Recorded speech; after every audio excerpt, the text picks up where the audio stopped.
तेरे पति के शव को कोई खा जाएगा। ना ना, बढ़ के पेड़ के नीचे छोड़कर आए। क्या चाहिए तुझको? क्या दूं मैं तुझको? कुछ मांग ले मुझसे। सावित्री कहती है, क्या दोगे आप? मेरे पति के प्राण दे दो बस वापिस, और कुछ नहीं चाहिए।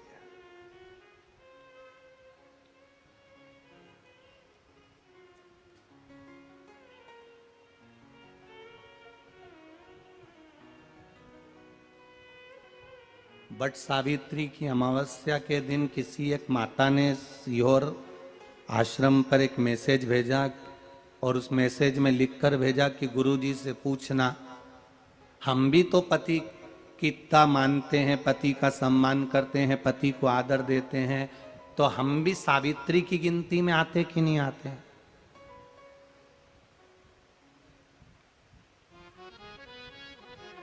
तो सीओर से मैसेज आया कि गुरुजी वो ऐसा ऐसा पूछा गया है, आप बताओ क्या कहना है। हमने कहा कह दो, जब बट सावित्री आती है तभी तुम पति को प्रणाम करती हो, जब दिवाली आती है तब पति को प्रणाम करती हो, जब करवा चौथ आती है तभी चलनी में मुंह देखती हो, बाकी के समय तो तुम जूड़ा बांध के ऐसी बोलती हो कि पति थर थर कांपता है।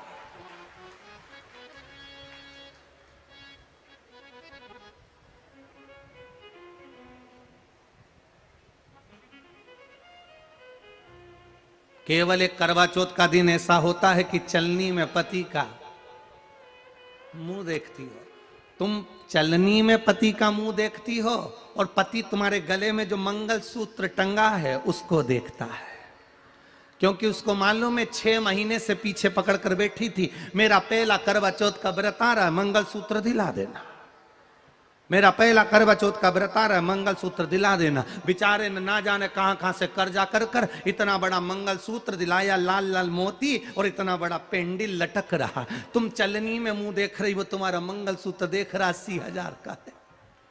80,000।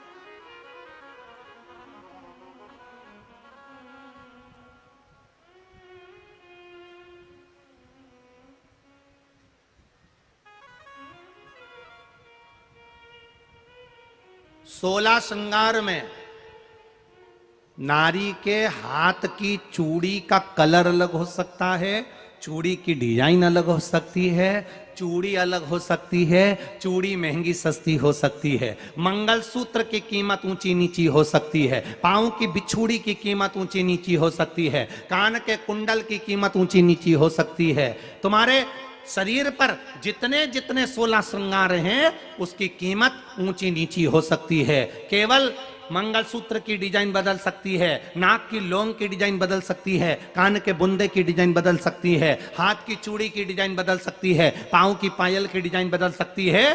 केवल नारी के 16 श्रृंगार में एक श्रृंगार ऐसा है जिसकी कीमत जो पहले थी वही कीमत आज तक है, और उसकी डिजाइन आज तक नहीं बदली। वो मांग का सिंदूर है, एक जैसी डिजाइन है और एक जैसी कीमत है।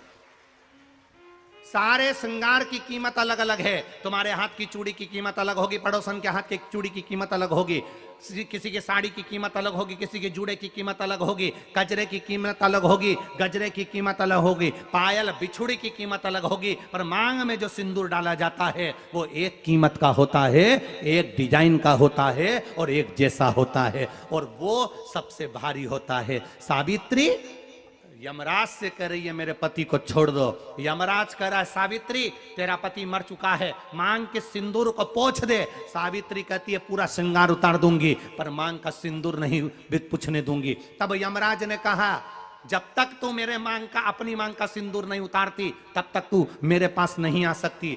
भगवान यमराज से सावित्री ने कह दिया मैं भी तुझे वचन देती हूं यमराज, मेरी मांग में जब तक सिंदूर है, जैसे सीता ने लाइन लक्ष्मण जी ने लाइन खींच दी थी और सीता पार नहीं जा सकती थी, मैं भी तुझे वचन देती हूं जब तक नारी की मांग में सिंदूर है तब तक तू उसके पति को उसके सामने लेकर नहीं जा सकता, यह भी मैं तुझे कह देती हूं। यमराज भैंसे पर सवार होकर सत्यवान को लेकर जा रहा था। सावित्री से वचन पर वचन चल रहे थे। जब यमराज यमलोक में प्रवेश करने लगा, मांग के सिंदूर में से थोड़ा सा सिंदूर सावित्री ने केवल हाथ में लेकर अपनी बिंदी पर जो लगाया, सत्यवान को लेकर यमराज अंदर नहीं जा पाया। बाहर खड़े होकर कहता है, मांग ले, मैं तुझे एक वचन नहीं, तू बोले तो मैं 2 वचन दे देता हूं, तू बोले तो मैं 3 वचन दे देता हूं, तू मांग क्या चाहिए। तब सावित्री ने कहा, देना चाहते हो? हाँ। अब यमराज को लगा कि लालच में पड़ गई सावित्री। तब कहा, पहला वचन दीजिए, मेरे अंधे सास ससुर के नेत्र वापिस आ जाएं। यमराज ने कहा, तथास्तु। दूसरा वचन दीजिए, मेरे सास ससुर अपने पोता पोती का मुख देखें। यमराज ने कह दिया, तथास्तु।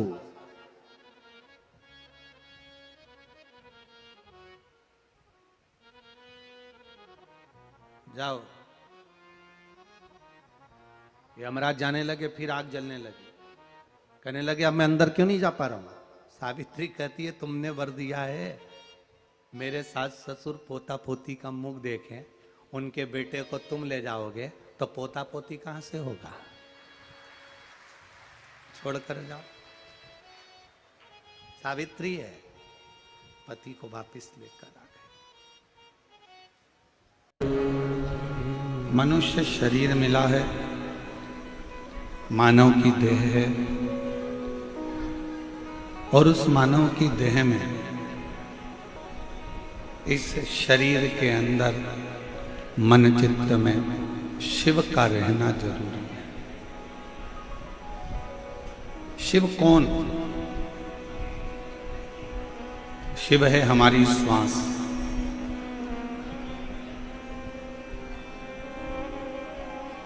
और जब तक शरीर में शिव रूपी श्वास चल रही है, तब तक ये शरीर है। और जिस दिन शरीर में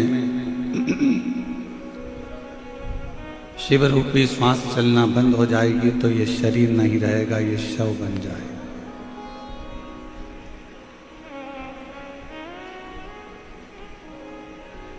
दवा एक्सपायर होती है, खाने की वस्तु एक्सपायर होती है, उस पर एक्सपायर डेट लिखी होती है। क्यों लिखी होती है? एक्सपायर डेट लिखने का कारण क्या होता है?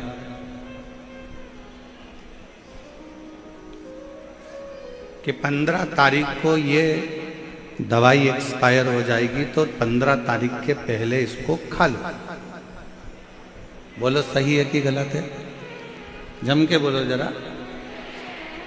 खाने की कोई वस्तु है, उस पर एक्सपायर डेट लिखी है कि ये 20 तारीख को एक्सपायर हो जाएगी, तो 20 के पहले इसको खा लो।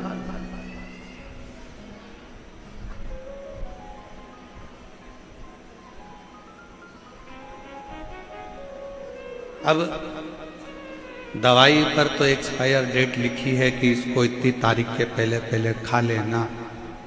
खाने के सामान पर, आटे की बोरी पर, दाल की बोरी पर, चावल की बोरी पर, कुरकुरे पर, वेपर्स पर, सब पर, बिस्कुट पर, सब पर एक्सपायर डेट लिखी हुई है कि इसको इससे पहले खा ले।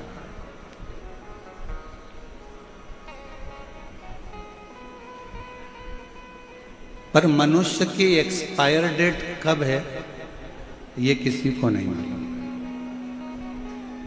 दवाई एक्सपायर हो उससे पहले खा लो, दाल एक्सपायर हो उससे पहले पका लो, और आप एक्सपायर हो उससे पहले शंकर का नाम गा लो। इससे बढ़कर कोई फिर मौका मिलेगा नहीं मिलेगा।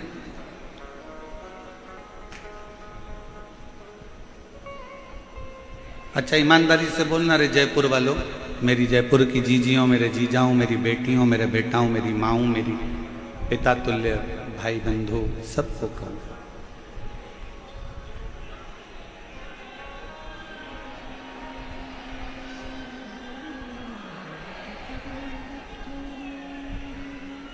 ये मौका क्या बार बार मिल सकता है?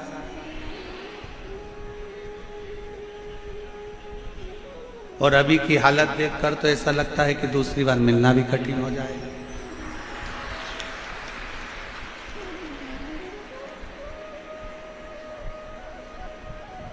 जितने लोग पंडाल के अंदर हैं, चारों पांचों पंडाल जितने भरे पड़े हुए हैं, इससे दुगने लोग। हम तो सोचे थे कि कल तुम चले गए होगे, पर क्या पता था कि तुम यही रहोगे। अच्छा, तुम्हारी भी आदत ऐसी है ना कि बाप के घर आए हो, बिना कुछ लिए जाओगे कैसे? बात तो वहां अड़ जाती है।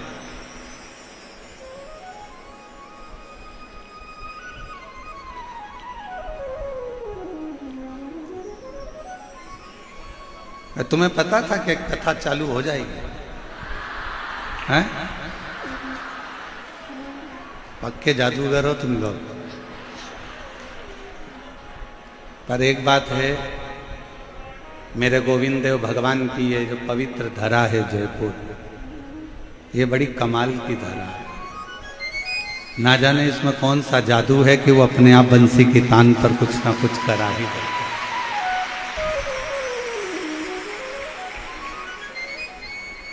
और मैंने तेरे ही भरोसे बाबा, तेरे ही भरोसे आवाज उड़ती जावागी बाबा, और है तो छड़ी डाले कटी जावागी। भोले मैं तेरी पतन, शंभो मैं तेरी पतन, हवा से उड़ती जावागी बाबा, और हको छठी नावे कटी जावागी। एक विश्वास, दवाई एक्सपायर हो उससे पहले उसको खा लेना चाहिए, वस्तु एक्सपायर हो उससे पहले उसको खा लेना चाहिए, और मनुष्य की देह, ये शरीर एक्सपायर हो उससे पहले शंकर का नाम, शिव नाम गा लेना चाहिए। फिर मौका मिलेगा कि नहीं मिलेगा इसका कोई भरोसा नहीं।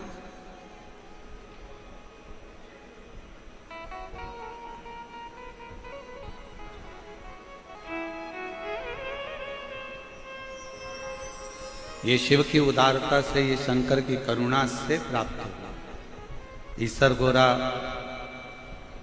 शिव महापुराण की कथा कहती है कि भगवान से रोज प्रतिदिन प्रार्थना करा करो कि दवा और दुख, ये दो मेरी जिंदगी से कम कर देना, मेरे जीवन से ये दो चीजें कम कर देना। क्या क्या? दवा और दुख।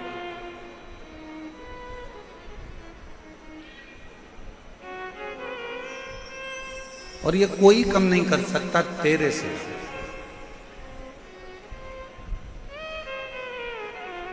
तेरी कृपा होगी तो दवा भी कम होगी, और तेरी कृपा होगी तो दुख भी कम होगी।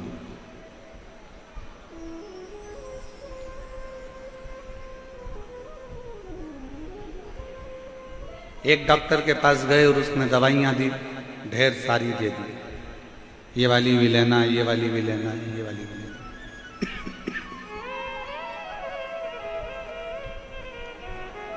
दूसरे के पास गए तो उसने थोड़ी दवाई कम कर दी। फिर एक और के पास गए तो उसने भी थोड़ी दवाई कम कर दी।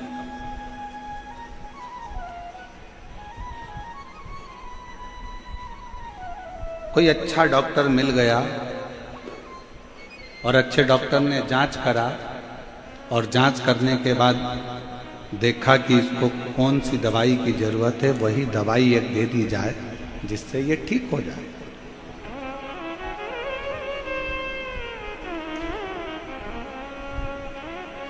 हमारे बीच में महंत श्री बालमुकुंद दास जी महाराज विधायक महोदय यहाँ पधारे हैं। एक बार जोरदार ताली बजाकर स्वागत।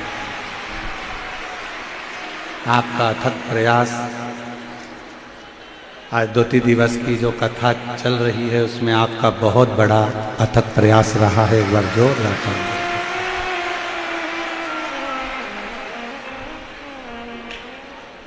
और आपने तो कल मंच से ही कह दिया था कि कथा चालू रखिए और कथा होगी। एक संत की वाणी, साधु की वाणी, तपस्वी की वाणी से शिव तत्व। एक डॉक्टर के पास गए तो वहां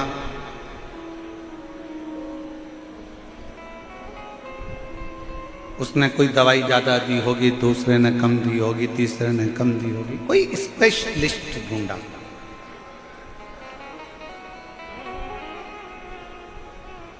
जिसने दवाई की मात्रा और कम कर दी और एक गोली से काम चल गया और बस वही गोली लेते रहना, आराम बना रहेगा, ये डॉक्टर ने कह दिया। एक गोली लेते। वेद व्यास जी महाराज ने भी अपनी 18 पुराण की रचना करी और 18 पुराण में से एक पुराण शिव महापुराण को ऐसा बना दिया कि ये वो टेबलेट है, ये वो गोली है कि इस शिव महापुराण को सुनते रहना तो जिंदगी के सारे दुख अपने आप कटते चले, अपने आप कट। ये वो टेबलेट है। 18 पुराण में से केवल एक शिव महापुराण ऐसी है जिसमें सारे उपाय, बेलपत्र कैसे चढ़ाना, दूध कैसे चढ़ाना, काली मिर्च कैसे चढ़ाना, दुर्वा कैसे चढ़ाना, अरहर दाल की पत्ती कैसे चढ़ाना, कैसे तुलसा चढ़ाना, कैसे बेलपत्र चढ़ाना, कैसे जल चढ़ाना, कैसे धतूरा चढ़ाना, कैसे दही चढ़ाना, ये शिव महापुराण में वर्णन किया। और पूछा गया है, ऐसा नहीं कि प्रश्न नहीं करे। शिव महापुराण के 24,000 श्लोकों में 12 संहिताओं में जो वर्णन किया गया उसमें कई प्रश्न सामने आकर खड़े होते हैं। आज के जमाने के जैसी शंका नहीं है, पूर्व की शंका।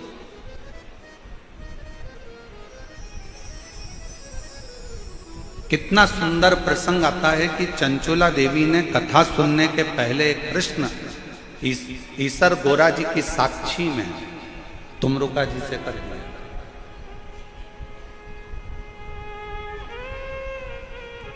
और ईसर गोरा जी की साक्षी में चंचुला देवी ने प्रश्न किया था कि एक संसार की जन्म लेने वाली एक नारी,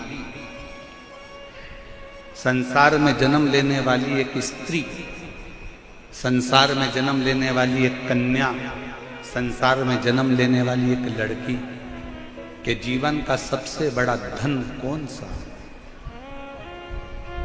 कौन सा धन? एक लड़की के जीवन का सबसे बड़ा धन कौन सा है?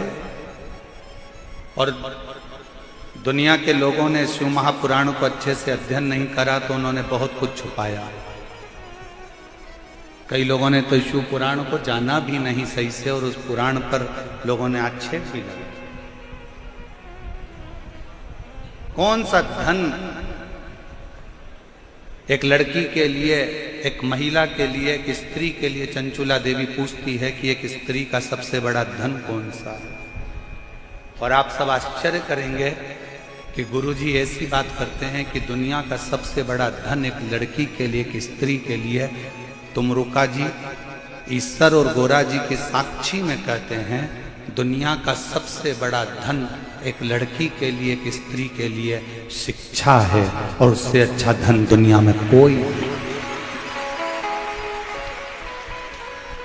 शिक्षा से बड़ा कौन सा धन होगा?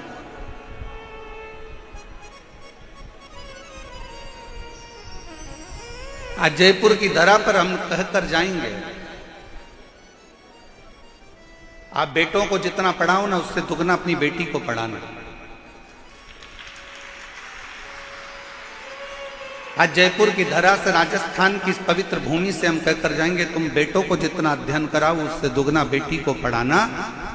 और याद रखना, बेटी की शादी जब करो ना तो कन्यादान देने की जरूरत ना पड़े, बेटी को शिक्षा का दान ऐसा देकर भेज।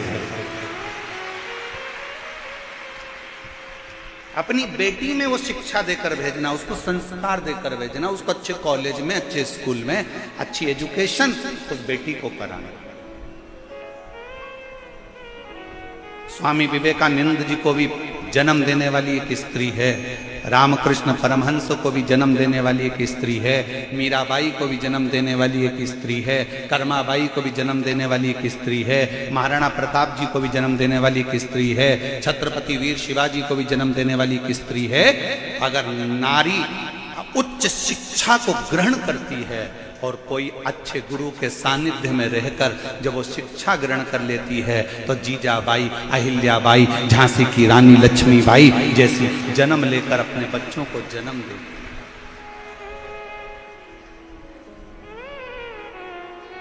मत दो कन्यादान, तुम कुछ भी कन्यादान में तुम्हारा मन पड़े, फ्रिज मत देना, कूलर मत देना, एसी मत देना, डनलप का गद्दा मत देना, सोफा सेट मत देना, पलंग मत देना, तुम बेटी की कन्यादान में कुछ मत देना। पर बेटी से निवेदन है कि आप अपनी बेटी को इतना पढ़ाओ, इतना अध्ययन कराओ, इतनी विद्या अध्ययन कराओ कि उसको, उसकी शिक्षा ही उसका कन्यादान, उसकी शिक्षा उसका कन्यादान।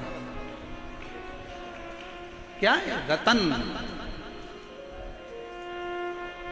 ईसर गोरा जी की साक्षी में जरा विचार करिएगा, कितना सुंदर प्रसंग आया है। आपको मालूम है कन्याकुमारी गए हो कभी? कौन कौन गया, हाथ उठाओ जरा। गए हो? कन्याकुमारी में कन्याकुमारी माता का मंदिर है कि नहीं?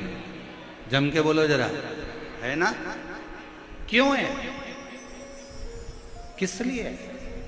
ये शिव महापुराण की कथा कहती है, जब बाणासुर ने पार्वती जी के भाई को गलत संगत में लेकर चले गया, और गलत संगत में पार्वती जी के भाई को जब गलत संगत में लेकर गया और उसको गलत संगत में डालकर, एक दिन माता पार्वती के भाई हिमालय राज के पुत्र का जब संहार कर दिया, संहार कर दिया, उसने नहीं मारा, पर उसने अपनी चाल से, अपनी रचना से उसने पार्वती जी के भाई को मरवा दिया, हिमालय राज के पुत्र को मरवा दिया।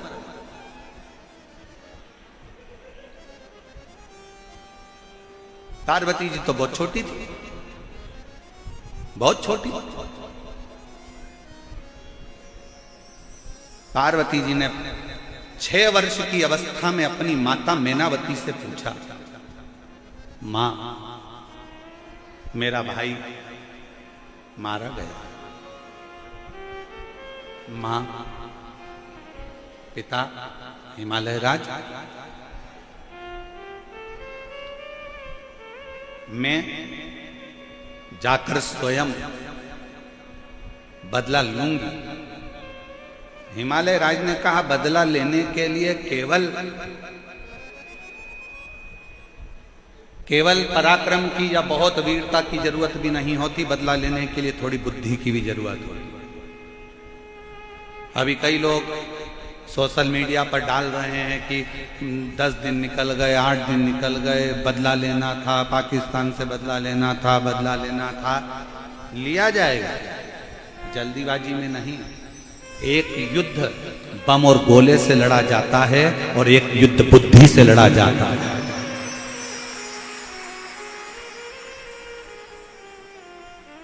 एक युद्ध हथगोलों से लड़ते हैं, एक युद्ध बंदूकों से लड़ा जाता है, तोपों से लड़ा जाता है, गोलियों से लड़ा जाता है, और एक युद्ध बुद्धि से लड़ा जाता है।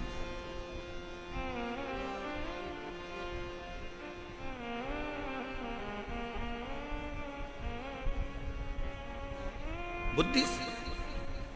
पार्वती जी ने पूछा अपने पिताजी से, मेरे भाई की हत्या का बदला मुझे लेना है, मैं कैसे लूं? तो भगवान हिमालय राज के शब्द एक एक घर की महिलाओं के चित्त वृत्ति में और एक एक घर के पुरुष की चित्त वृत्ति में बैठना चाहिए। ये शिव पुराण का शब्द महाराज जी ने व्यासपीठ से जयपुर में कहा था। ये शब्द आपकी बुद्धि में रहना चाहिए। मैं अपने भाई की मृत्यु का बदला कैसे लूं? पिताजी से पूछा गया मां मैनावती से।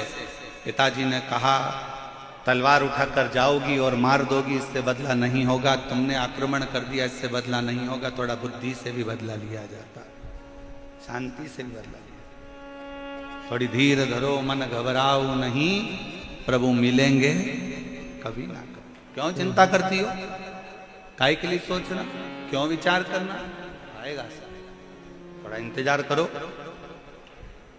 हिमालय राज ने माता पार्वती जी को, स्वयं ने मां जगत जननी जगदम्बा माता पार्वती जी को अपने नाना के घर भेज दिया।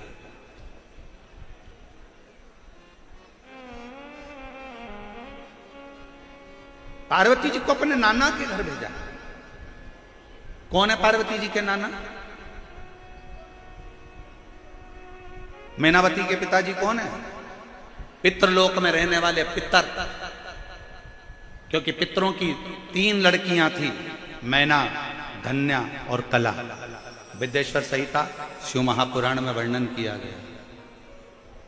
पितरों की 3 कन्या, मैना, धन्या, कला बैठी हुई थी। उठी, सनकादि ऋषि तप कर रहे थे और वहीं से निकल कर चली गई। उनका जो लहंगा था उसमें रतन जड़े हुए थे। वो रतन जड़ने के कारण सनत कुमारों की जंघा पर चोट लगी, और जंघा पर जब चोट लगी तो वो जंघा छिला गई। सनत कुमार को क्रोध आ गया और उन्होंने क्रोध में आकर कह दिया कि तुम पितरों की 3 बेटियां हो, पितृलोक में रहती हो, और पितरों के धाम में रहने के बाद भी, जहां इतनी शिक्षा है, जहां इतना अध्ययन है, और वहां रहने के बाद भी तुम मेरा अपमान कर दी। मैं तुम्हें श्राप देता हूं कि तुम मृत्यु लोक में जन्म लोगी, तीनों मृत्यु लोक में जन्म। तो तीनों ने क्षमा मांगी, हमको क्षमा कर दो, हमारा कल्याण कैसे होगा? तो कहा तुम तीनों पृथ्वी पर तो जन्म लोगी, पर तुम तीनों की गोद में 3 देवियां खेलेंगी। मैना की गोद में पार्वती जी खेली, धन्या सुनैना बनी जिनकी गोद में सीता जी खेली, कला कीर्ति बनी जिनकी गोद में राधा जी खेली। ये 3 कन्या 3 देवियों की गोद में खेली। और कथा के दूसरे दिन आपको कहा था कि बच्चों का सबसे बड़ा शिक्षा का केंद्र अगर कहीं पर है तो घर के बुजुर्गों के पास में है। दादा दादी अपने पोता पोती को सिखा देते हैं अगरबत्ती पकड़ना। दादा दादी अपने बच्चों को सिखा देते हैं पोता पोती को आरती करना। भले दादा दादी कुछ नहीं दें अपने पोता पोती को, पर मेरा निवेदन है, जितने बाहर रहते हो, जितने पुणे मुंबई में रहते हो, जितने दूर दूर देश में रहते हो, उनसे निवेदन है साल में कम से कम एक बार अपने को अपने गांव जरूर आना चाहिए और अपने दादा दादी के पास अपने पोता पोती को जरूर रखना चाहिए। शिक्षा का केंद्र बिंदु है घर के बुजुर्ग, नाना नानी, दादा दादी। बच्चों को साल में एक बार नाना नानी के घर पे भी जरूर लेकर जाओ। बच्चों को एक बार दादा दादी के पास जरूर लेकर जाओ। वो बैठेंगे, दादा दादी कुछ नहीं देंगे तो उनको सिखाएंगे। दादी पलंग पर सो जाएगी और बच्चे से कहेगी, पोते से, छोटा सा पोता है 3 साल का 4 साल का, और इतने से पोते से दादी कहेगी, चल मेरे पांव दबा।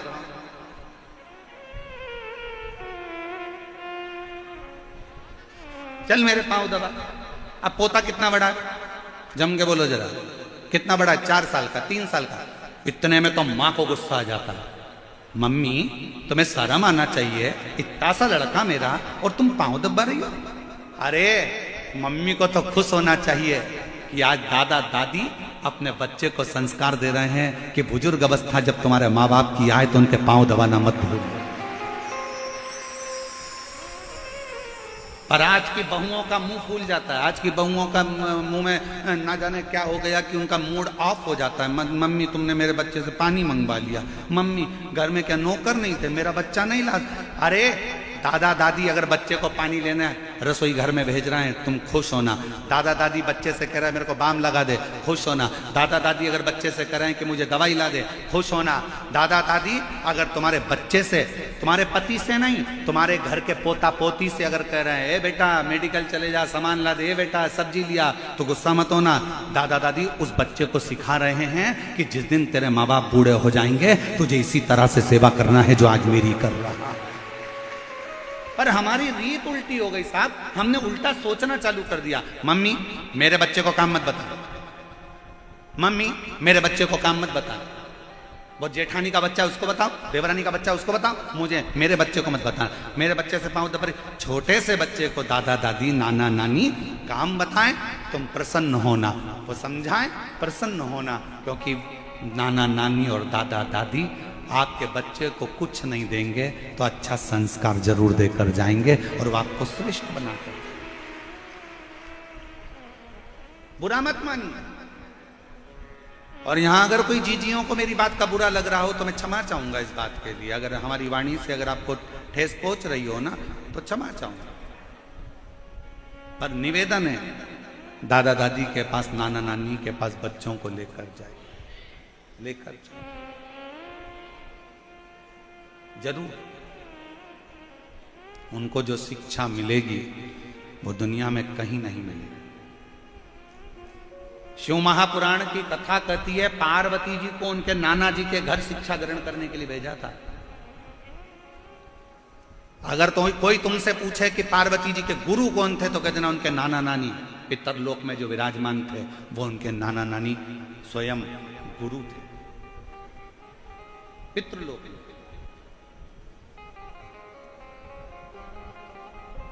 4 वर्ष की पार्वती जी को भेज दिया नाना नानी के घर में। नाना जी की गोद में एक दिन पार्वती जी बैठी थी, पितरों की गोद में बैठी थी, तो नाना जी ने पूछ लिया पार्वती से, गौरा कहते थे पार्वती, हिमालय सुता कहते थे पार्वती। पूछ लिया हे हिमालय सुता, हे गौरा, आज तुम्हें नाना नानी की कैसे याद आ गई, कैसे आई? पार्वती जी कहने लगी मेरे भैया को मारा गया है छल से, और मुझे आपसे कुछ विद्या ग्रहण करना है। कहा क्या विद्या चाहिए? चलो मैं तुम्हें लेकर चलता हूं। पितृ लेकर गए और समुद्र का वो पवित्र तट पर बिठाकर जो शिक्षा देना प्रारंभ करा।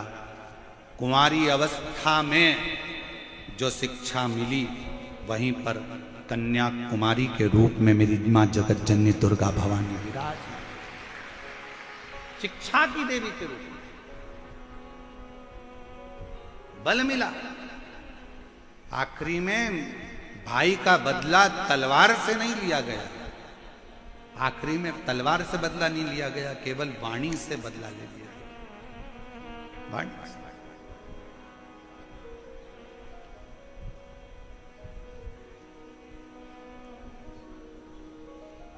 एक नाना नानी क्या देंगे बच्चों को? एक बेटी का बाप अपनी लड़की के कन्यादान में अगर कुछ देना तो हमारा निवेदन है कि वस्तु से ज्यादा ध्यान रखना अपनी बेटी के कन्यादान में। ओ मेरी जीजियों, जीजाओं, मेरी बेटियों, बेटाओं, मेरी माताओं, मेरा निवेदन है अपनी बेटी के कन्यादान में कुछ देना, कहीं मत देना, ये आपकी मर्जी है। पर आज व्यासपीठ से ये सीख कर जाना कि मैं अपनी बेटी को अच्छे स्कूल में पढ़ाऊंगी, अच्छे कॉलेज में पढ़ाऊंगी, उसको अच्छी शिक्षा दिलाऊंगी, उसकी अच्छी एजुकेशन हो। चंचुला देवी ने पूछा कि मेरा परम धन, एक स्त्री का परम धन कौन सा? का शिक्षा, संस्कार, श्रेष्ठ संस्कार। और शिक्षा की मूलता ही यह कहती है कि जहां विवाद हो रहा हो वहां से दूर हटते चले जाओ। शिक्षा की मूलता कहती है जहां बखाड़ा खड़ा हो, जहां विवाद हो रहा हो वहां से दूर हटकर भगवत भजन में अपने चित्त को लगा। इसलिए अभी आपको कथा में कहा भगवान से अगर मांगना तो 2 चीजें भगवान से मांगना कि मेरी दवा और मेरा दुख, ये दोनों कम करते चले जाना। दोनों कम। दवा भी मेरी कम करिए और मेरा दुख भी कम करिए। ये दवा खाते खाते बहुत समय हो गया, मेरा दुख और मेरी दवा दोनों कम हो।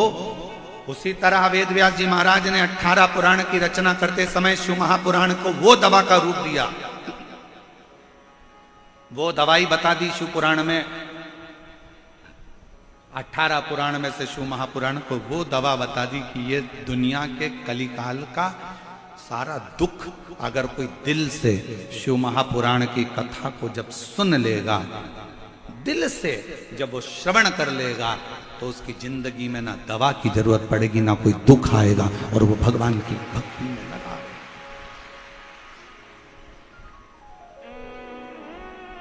जरूरत। कई लोग प्रश्न खड़ा करते हैं महाराज, बहुत सारे प्रश्न आते हैं, इतने प्रश्न खड़े करते हैं लोग बाग महाराज जी, इतना इतना प्रश्नों का वर्णन है। एक व्यक्ति ने प्रश्न करा बिहार में, अब बिहार तो बिहार ही है, तो वहां प्रश्न खड़ा कर दिया कि तुम कहते हो भगवान भगवान भगवान, भगवान तो दिखता ही नहीं है, भगवान तो नजर ही नहीं आता, कहां है भगवान, कहां है ईश्वर, वो दिखता ही नहीं। हम कहते हैं वो दिखता नहीं है, तो भी वो दुख हर लेता। आप सब ने परीक्षा दी है, अरे बोलो तो जम के, कोई ना कोई परीक्षा तो दी होगी। परीक्षा हॉल में बैठते हो तो किताब दिखती है, जम के बोलो जरा। विज्ञान, गणित, अंग्रेजी, हिंदी, जिसका भी तुम एग्जाम देने के लिए बैठे हो, देखकर लिखने देते हैं, जम के बोलो जरा। नहीं। सामने किताब होती है? नहीं। 20 क्वेश्चन होता है? नहीं। सामने कोई बुक होती है? नहीं। क्या करना पड़ता है? बिन देखे लिखना पड़ता है। जब बिन देखे लिखोगे तो रिजल्ट जो आएगा वो तुम्हारे पक्ष में आएगा। और मान लो सामने किताब रख ली और तुम लिखने बैठ गए तो क्या कहलाओगे? नकल चोटे, और तुम्हारा फॉर्म भरा जाएगा और तुम्हें परीक्षा से निकाल दिया जाएगा, तुम्हारा रिजल्ट नहीं आएगा और तुम्हें फेल मान लिया जाएगा। बोलो सही है कि गलत है? अगर तुमने देखकर लिखा तो तुम्हारा रिजल्ट बिगड़ गया। तुमने बस, तुम्हारे सामने किताब नहीं है, कुछ नहीं है, सामने कोरी कॉपी है, और तुम उस कोरी कॉपी पर अपना याद किया हुआ लिख रहे हो, उसको याद कर रहे हो, तो जो रिजल्ट आएगा उसमें तुम पास हो जाओगे। देखकर लिखा तो नकल कहलाएगी, तुम्हें निकाल दिया जाएगा। अगली परीक्षा में बैठना, 1 साल तक तुम परीक्षा नहीं दे पाओगे, तुम फेल हो जाओगे। लोग कहते हैं तुम्हारा भगवान दिखता नहीं है, हम कहते हैं वो दिखेगा तो फेल हो जाओगे, अगर नहीं दिखता तो पास हो जाओगे। वो नहीं दिख रहा है तो पास हो, उसको याद करो। परीक्षा हाल में याद किया जाता है, साइन थीटा से कॉस थीटा पर कैसे जाना है, कैसे क्या करना है, ये ध्यान दिया जाता है।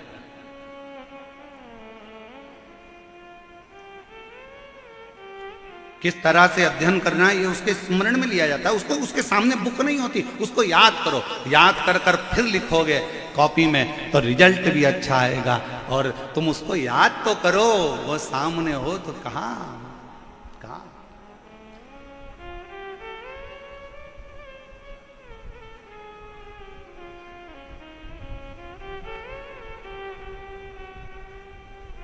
वो कहते हैं ना, बस एक आस उससे बंधी होना चाहिए। एक आस, एक आस उससे बंधी। वो तुझसे मिलने के लिए तेरी कसम, एक आस तुझसे मिलने के लिए तेरी कसम, एक मुलाकात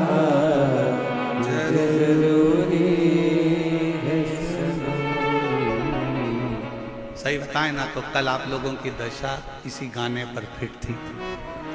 बिल्कुल यही गाना तुम्हारे ऊपर फिट हो रहा था। आंखों से आंसू ढल रहे थे महाराज। 3 दिन 4 दिन की कथा और बाबा हो दशा।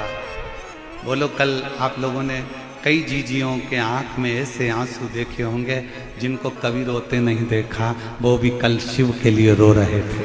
वो भी कल शिव के लिए। उनकी आंख में जल भरा। कितनी वो कहा कितनी बेचैन हूं मैं यार से मिलने के। कितना कितना भीतर से उस परमात्मा को याद किया है। उस परमात्मा को याद किया, इतना याद किया उस परमात्मा को।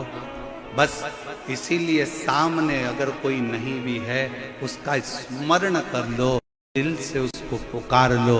श्री शिवाय नमस्तु, श्री शिवाय नमस्तु, श्री शिवाय नमस्तु, श्री शिवाय नमस्तु, श्री शिवाय नमस्तु, श्री शिवाय नमस्तु। उसको मात्र याद करो। मात्र।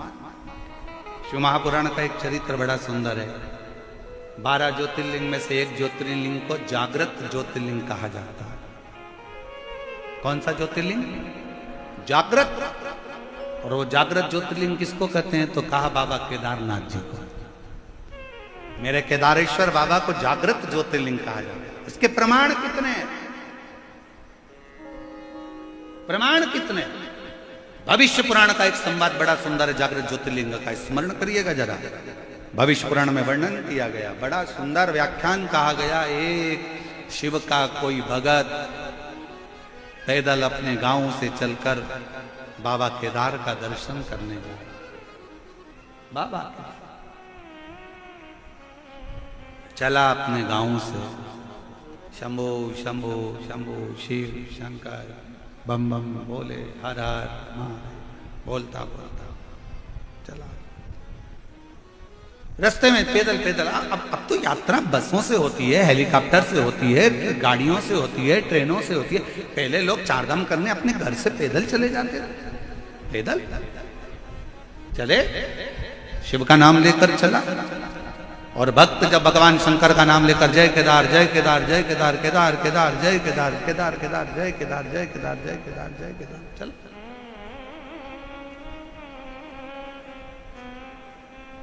भविष्य पुराण का संवाद कहता है जब वो रास्ते में चलता चलता थक गया, बीमार पड़ गया, शरीर बेकार सा हो गया, बेकार सा।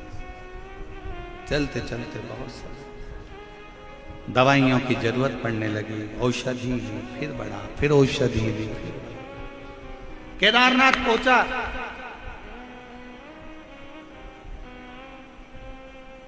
नीचे वाले कह रहे हैं जल्दी जाओ, आज केदारनाथ जी का कपाट बंद होने वाला, जल्दी जाओ। तेज चल रहा। केदार बाबा के मंदिर के प्रांगण में पहुंचने के लिए दौड़ पड़ रहा है। हाँ भरा रही है, औषधि शरीर को दे देकर चला रहा है। और केदारनाथ के मंदिर से कुछ ही दूर पर पहुंचा था और फिर बीमार पड़ गया। फिर औषधि की जरूरत पड़ गई, औषधि ली, फिर बढ़ गया। जब दरवाजे पर पहुंचा तब तक तो केदारनाथ का कपाट बंद हो चुका था, ताला लग गया था, चाबी चल दी थी। डोली, पंचमुखी डोली बाबा की निकल कर चल गई। पूछा भैया मुझे केदार बाबा का दर्शन करना है, बहुत दिनों से पैदल चलकर आया, मुझे केदार बाबा का दर्शन करा दो भैया। औषधि ले लेकर चला हूं, पैदल चलता चलता अपने गांव से यहाँ आया हूं, मेरे पास वाहन का पैसा भी नहीं था भैया, मैं पैदल आया हूं, कपड़े भी इतने नहीं है भैया, मुझे ठंड भी बहुत लग रही है, मुझे केदार का दर्शन करा दो। कोई नहीं सुनते, सब पालकी लेकर निकल गए। सब आर्मी के मैनों ने, लोगों ने पुलिसकर्मियों ने, सब ने कहा कि अब ये जगह खाली कर दो। केदारनाथ पूरा खाली, पूरा खाली था। चल दिया भैया। अब ये पट कब खुलेंगे? 6 महीने लगेंगे। 6 महीने के बाद ये पट खोले जाएंगे। 6 महीने। चलता चलता थोड़ी दूर पर एक घाटी के पास में बैठकर रोने लगा। हे मेरे केदारनाथ, बाबा विश्वनाथ, भोलेनाथ, अब कैसे आऊंगा? शरीर इतना अनुकूल नहीं है कि मैं अगला दर्शन तेरा कर पाऊंगा। अब तो मैं मर जाऊंगा। अब शरीर में कुछ दम नहीं है, मैं तो तेरा दर्शन करने। उतरते उतरते शाम होने लगी। आंखों से नीर बह रहा था। एक केदारनाथ का कंकर उठाकर उसने हाथ में रखकर रोते हुए उसी का आंसू से अभिषेक कर। शाम के समय मेरा भोलेनाथ एक संत का रूप रखकर, मेरे शंकर एक संत का, एक शिव का रूप रखकर, और शंकर भगवान शिव संत का रूप रखकर आकर बोले, बाबा क्या बात है, क्यों रो रहे हो? केदारनाथ जी का दर्शन करने आया था। मेरा केदार तो पट बंद हो गया, 6 महीने बाद खुलेगा। मैं बीच में बीमार बहुत पड़ गया तो चढ़ने में नहीं आ पाया, पट बंद हो गया। 6 महीने लगेंगे, अब तो बंद हो गया। भगवान कहते हैं चिंता मत करो, तुम एक काम करो, दवाई ले लो, औषधि ले लो, भोजन करो, मेरे आश्रम में आराम से सो। ये मेरा आश्रम है बाजू में, चलो। हाथ पकड़ा भोलेनाथ जी ने और ले गए आश्रम में बिठा दिया। चल बैठ, भरपेट भोजन कर। भरपेट भोजन कराया, औषधि खिलाई, चलो सो जाओ, मैं तुम्हें कल दर्शन कराऊंगा। ये मेरा वचन है कि कल तुझे दर्शन होंगे, मेरा वचन। कपाट खुलेंगे? हाँ कपाट खुल के दर्शन करूंगा। ताला खुलेगा? हाँ ताला खोल के दर्शन कराऊंगा। चल सो। वो शंकर का भक्त, केदारेश्वर का भक्त सो गया भोजन कर कर। शिव जी ने पार्वती जी को कहा, इसको पंख दे, पंख, कामल ओढ़ा, कामल ओढ़ा। शंकर भगवान ने दूसरे दिन फिर आवाज लगाई, ए चल, मैं तुझे दर्शन कराता। जो लेकर गए, कपाट खुला था, मंदिर के अंदर ले जाकर बाबा ने खड़ा कर दिया। दर्शन केदारेश्वर, केदारेश्वर की आंखों से जल बहने लगा। पंडित जी तो बोल रहे थे कि 6 महीने बाद कपाट खुलेगा, तुमने तो मुझे दूसरे दिन ही दर्शन करा दिया। शंकर भगवान तो कुछ नहीं बोले। एक साध्वी के रूप में एक सन्यासन कहती है, जिस दिन तू सोया था और जिस दिन तू उठा है, सोने के 6 महीने की नींद मेरे भोलेनाथ ने तुझे एक दिन में दे दी है। 6 महीने की निंद्रा तुझे एक रात्रि की निंद्रा लग रही है, और 6 महीने की निंद्रा पूर्ण कर कर तू विश्वनाथ मेरे केदारेश्वर बाबा का दर्शन कर रहा है। अगर विश्वास पक्का है, दुनिया में एक बात अपने अंदर उतार कर रखना, अगर तुम्हारी भक्ति और विश्वास अगर दृढ़ है तो तुम्हें मेरे शंकर के मंदिर ढूंढने के लिए नहीं जाना पड़ेगा। शंकर तुम्हें ढूंढते ढूंढते तुम्हारे दरवाजे पर आए, शिव आए। और मेरे भोले तेरा सहारा है, मेरे भोले तेरा सहारा है, मेरी नैया का तू किनारा है, मेरी नैया का तू किनारा है। मेरे बाबा तुझे पुकारा है, मेरे बाबा तुझे पुकारा है, मेरी नैया का तो किनारा है। आप उसको बजते रहो, श्री शिवाय नमस्तुभ्यम बैठ कर जपते रहो, तुम उसको पुकारते रहो, तुम उसके दरवाजे तक जाते रहो, तुम उसकी चौखट का स्मरण करते रहो। तुम्हारे घर के नजदीक में जो शंकर का मंदिर हो सब दूर जाना छोड़ जाए, पर अपने घर के पास के शंकर के मंदिर जाना मत छोड़ना, वहां जाते रहो, जाते रहो, उसका फल मिलेगा। एक पत्र अच्छा है।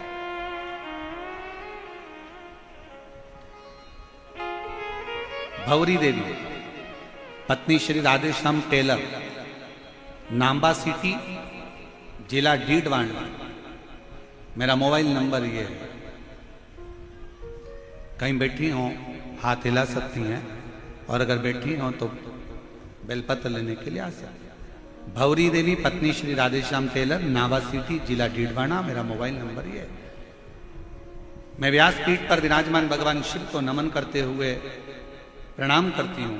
पंडाल में बैठकर शिव महापुराण की कथा सुनने का क्या फल है, शिव जी के मंदिर में झाड़ू और पोछा लगाने का क्या फल है, शंकर को एक लोटा जल चढ़ाने का क्या फल है, बताना चाहता हूँ।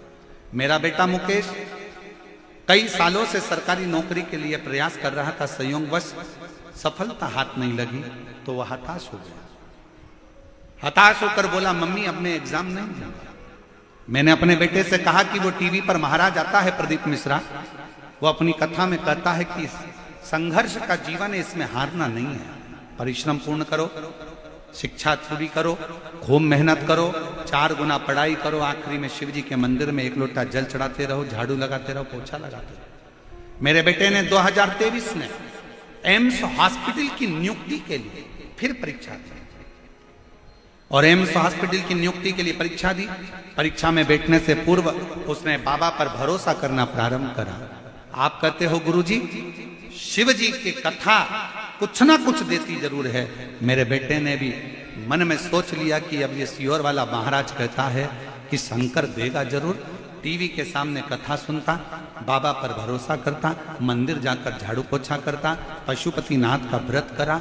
शायद कोई ऐसा लड़का होगा गुरुदेव, शिव जी की कृपा किसको कहते हैं, दुनिया के लोगों को एक जगह नौकरी मिलती है, मेरे बेटे ने एक फॉर्म भरा और 9 एम्स हॉस्पिटल से नौकरी का अप्लाई आया। महाराज जी 1 नहीं, 2 नहीं, 3 नहीं, 4 नहीं, 5 नहीं, 6 नहीं, 7 नहीं, 8 नहीं, आप लोग एलईडी पर पत्र पढ़ सकते हो, 8 नहीं अर्थात 9 एम्स अलग अलग स्थानों से मेरे बेटे के लिए पत्र आया कि तुम्हारी मर्जी पड़े कि 9 एम्स हॉस्पिटल में से जो ज्वाइन करना है वो तुम ज्वाइन कर सकते। भरोसा किसको कहते हैं, शिव तत्व किसको कहते हैं, शंकर की अर्वंग भक्ति किसको कहते हैं, एक आनंदता किसको कहते हैं, एक अलमस्ती किसको, विश्वास, भरोसा। एक पत्र और अच्छा है।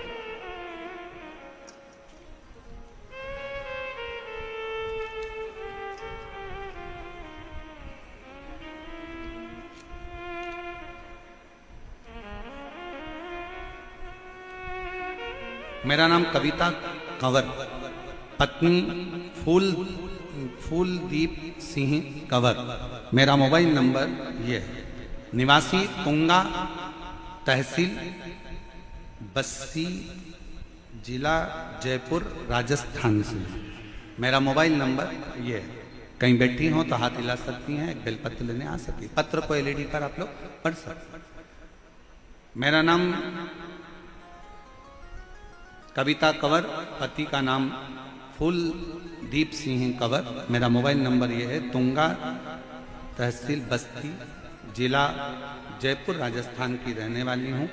गुरुदेव मेरे चेस्ट में गठान हो गई थी, डॉक्टर को दिखाया तो डॉक्टर ने उस गठान की जांच के अनुकूल बताया कि ये अच्छी नहीं है, इसका ऑपरेशन करा लीजिए और उसके बाद में फिर दवाइयों के अनुसार आप चलते रहिए, ये गठान तुम्हारे चेस्ट में ठीक नहीं। मैं घबरा गई, डॉक्टरों ने कह दिया कि इसके ऑपरेशन की बहुत जरूरत है। हम लोग परेशान हो गए और डॉक्टर कह रहा है कि ये गठान ठीक नहीं है, इसका ऑपरेशन शीघ्र से शीघ्र करो। तभी मेरी एक बहन ने कहा तो चिंता मत कर, टीवी पर शिव पुराण की कथा आती है, डॉक्टर से दवाई ले। सियोर वाला महाराज कहता है कि डॉक्टर भी शंकर का एक रूप होते हैं, वो जैसा बोले वैसा कर। ऑपरेशन की तारीख भी लेकर आ, दवाई भी लेकर आ। डॉक्टर ने ऑपरेशन की तारीख दे दी, दवाई लेकर आ गए और ऑपरेशन की तारीख का इंतजार करते। उससे पहले मेरी जीजी ने कहा कि अपन सब सीहोर चलते हैं, वहां से कंकर शंकर की पूजन कर कर रुद्राक्ष लेकर आते। रुद्राक्ष लेकर आए, पानी में गलाते, शिव जी को चढ़ाते, पानी पीते और बाबा के मंदिर में झाड़ू लगाती, पोछा लगाती, बाबा का श्रृंगार करती और बाबा का श्रृंगार कर कर जल लेकर नंदी के पास बैठकर शिव जी से प्रार्थना कर कर पी लेती। उसी जल को थोड़ा सा चेस्ट पर लगा लेती, 5 बार मंत्र श्री शिवाय नमस्तुभ्यम का नंदी के कान में बोलकर आती और बाबा से कहती मेरी दुख को मिटाना, बड़ी बीमारी के चांस बताएं। बाबा ने ऐसी कृपा करी, जब मैं ऑपरेशन के लिए गई तारीख पर, उस समय डॉक्टर ने देखकर कह दिया कि आपको ऑपरेशन की जरूरत नहीं है, आपकी गठान पूरी तरह से गल चुकी है, आपको ऑपरेशन की जरूरत नहीं है, गठान गल चुकी है, आप घर जा सकते। एक शिव की भक्ति, एक शंकर की कृपा और एक आपका विश्वास, आपका भरोसा।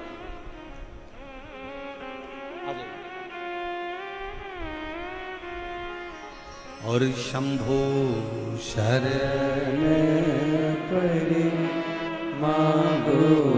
हमारे बीच में माननीय गोपाल शर्मा जी विधायक महोदय जयपुर क्षेत्र से, एक बार जोरदार ताली बजाकर उनका स्वागत। दया करी दर्शन आपो, शंभो शरण पड़े मांगो घड़ी दुख काटो, दया करी दर्शन आपो, शंभो शरण पड़े। आप जितना विश्वास शंकर पर करेंगे, शिव आपके सम्मुख में होंगे, उसका भरोसा भरोसा। कितना भरोसा भविष्य पुराण कहती है, कितना भरोसा होगा उस शिव भक्त का जिसके लिए स्वयं शंकर भगवान अपना मंदिर छोड़कर बाहर आकर, अपने मंदिर से बाहर निकलकर और स्वयं कहते हैं कि तू आराम कर, विश्राम कर, भोजन कर, सो, कल मैं तुझे दर्शन कराऊंगा। और मेरे शंकर भगवान ने उसकी ऐसी नींद लगाई कि 6 महीने की एक रात्रि कर दी।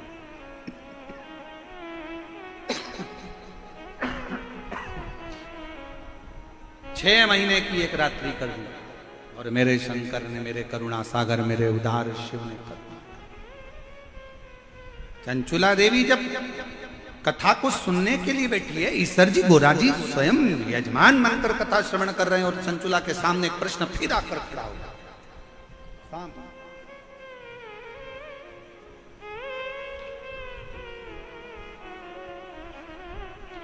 कहा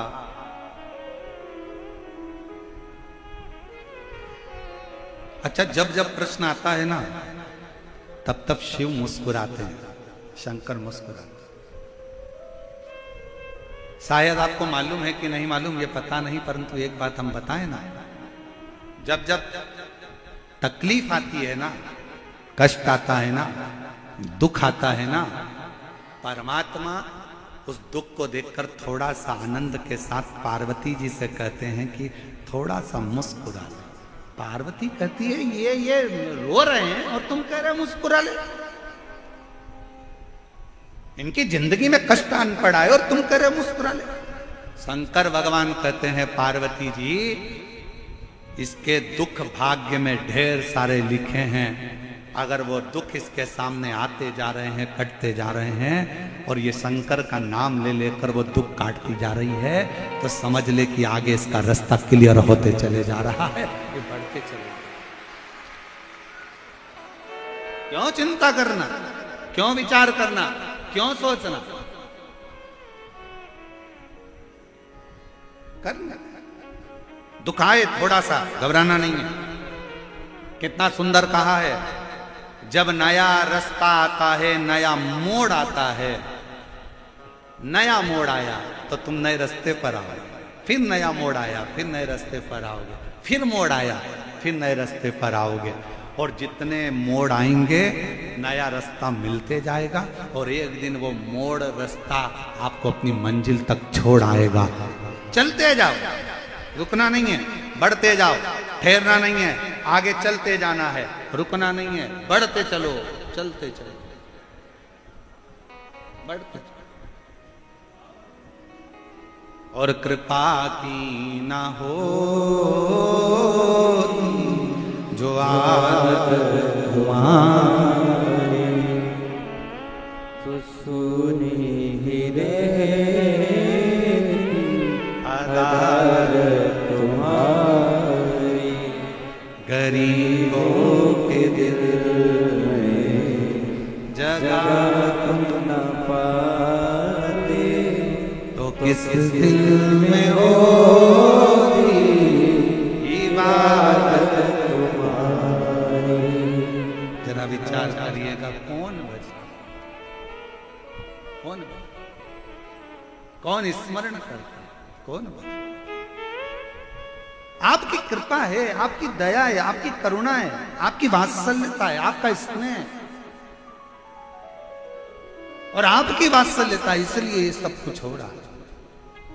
और सही कहे ना मेरी जीजियों, ओ मेरी जयपुर की जीजियों, मेरी बेटियों, मेरे बेटाओं, मेरी माओ, मेरे भाई, सत्य कहे ना, ये आपकी वात्सल्यता है, ये आपका प्रेम है शंकर के प्रति। इसलिए ये शिव महापुराण की कथा इसे दिव्य और भव्यता में चल। और बहुत ध्यान देना महाराज, बचपन और पचपन ये दो अवस्था ऐसी होती है, इसको सावधानी से जीना है। कौन कौन सा? जम के बोलो, जम के बोलिए जरा। बचपन और पचपन। बचपन में कोई भी बात दिल में मत रखो और उम्र 55 की हो जाए तो कोई भी बात दिमाग में मत रखो, तो आप जिंदगी मस्त जी सकते।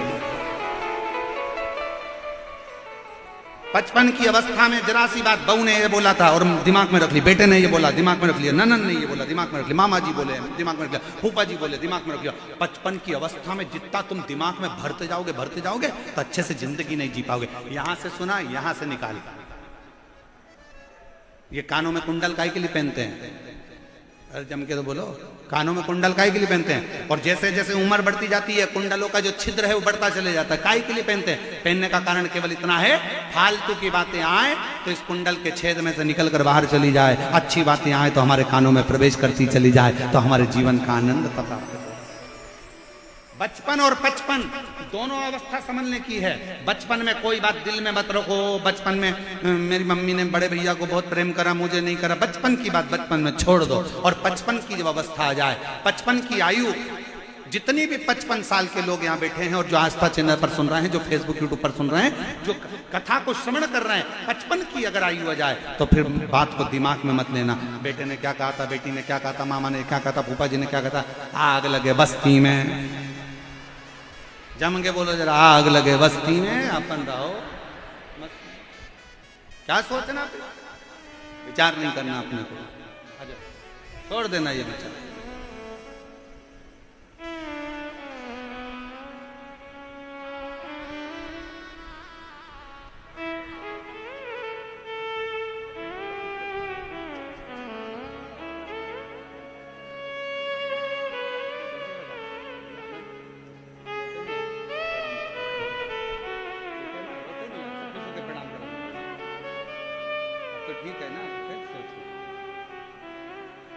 गांठ हो गई थी चेस्ट में और बाबा की कृपा से पूर्ण तरह से साफ हुई। ये शिव की कृपा है। एक बार जोरदार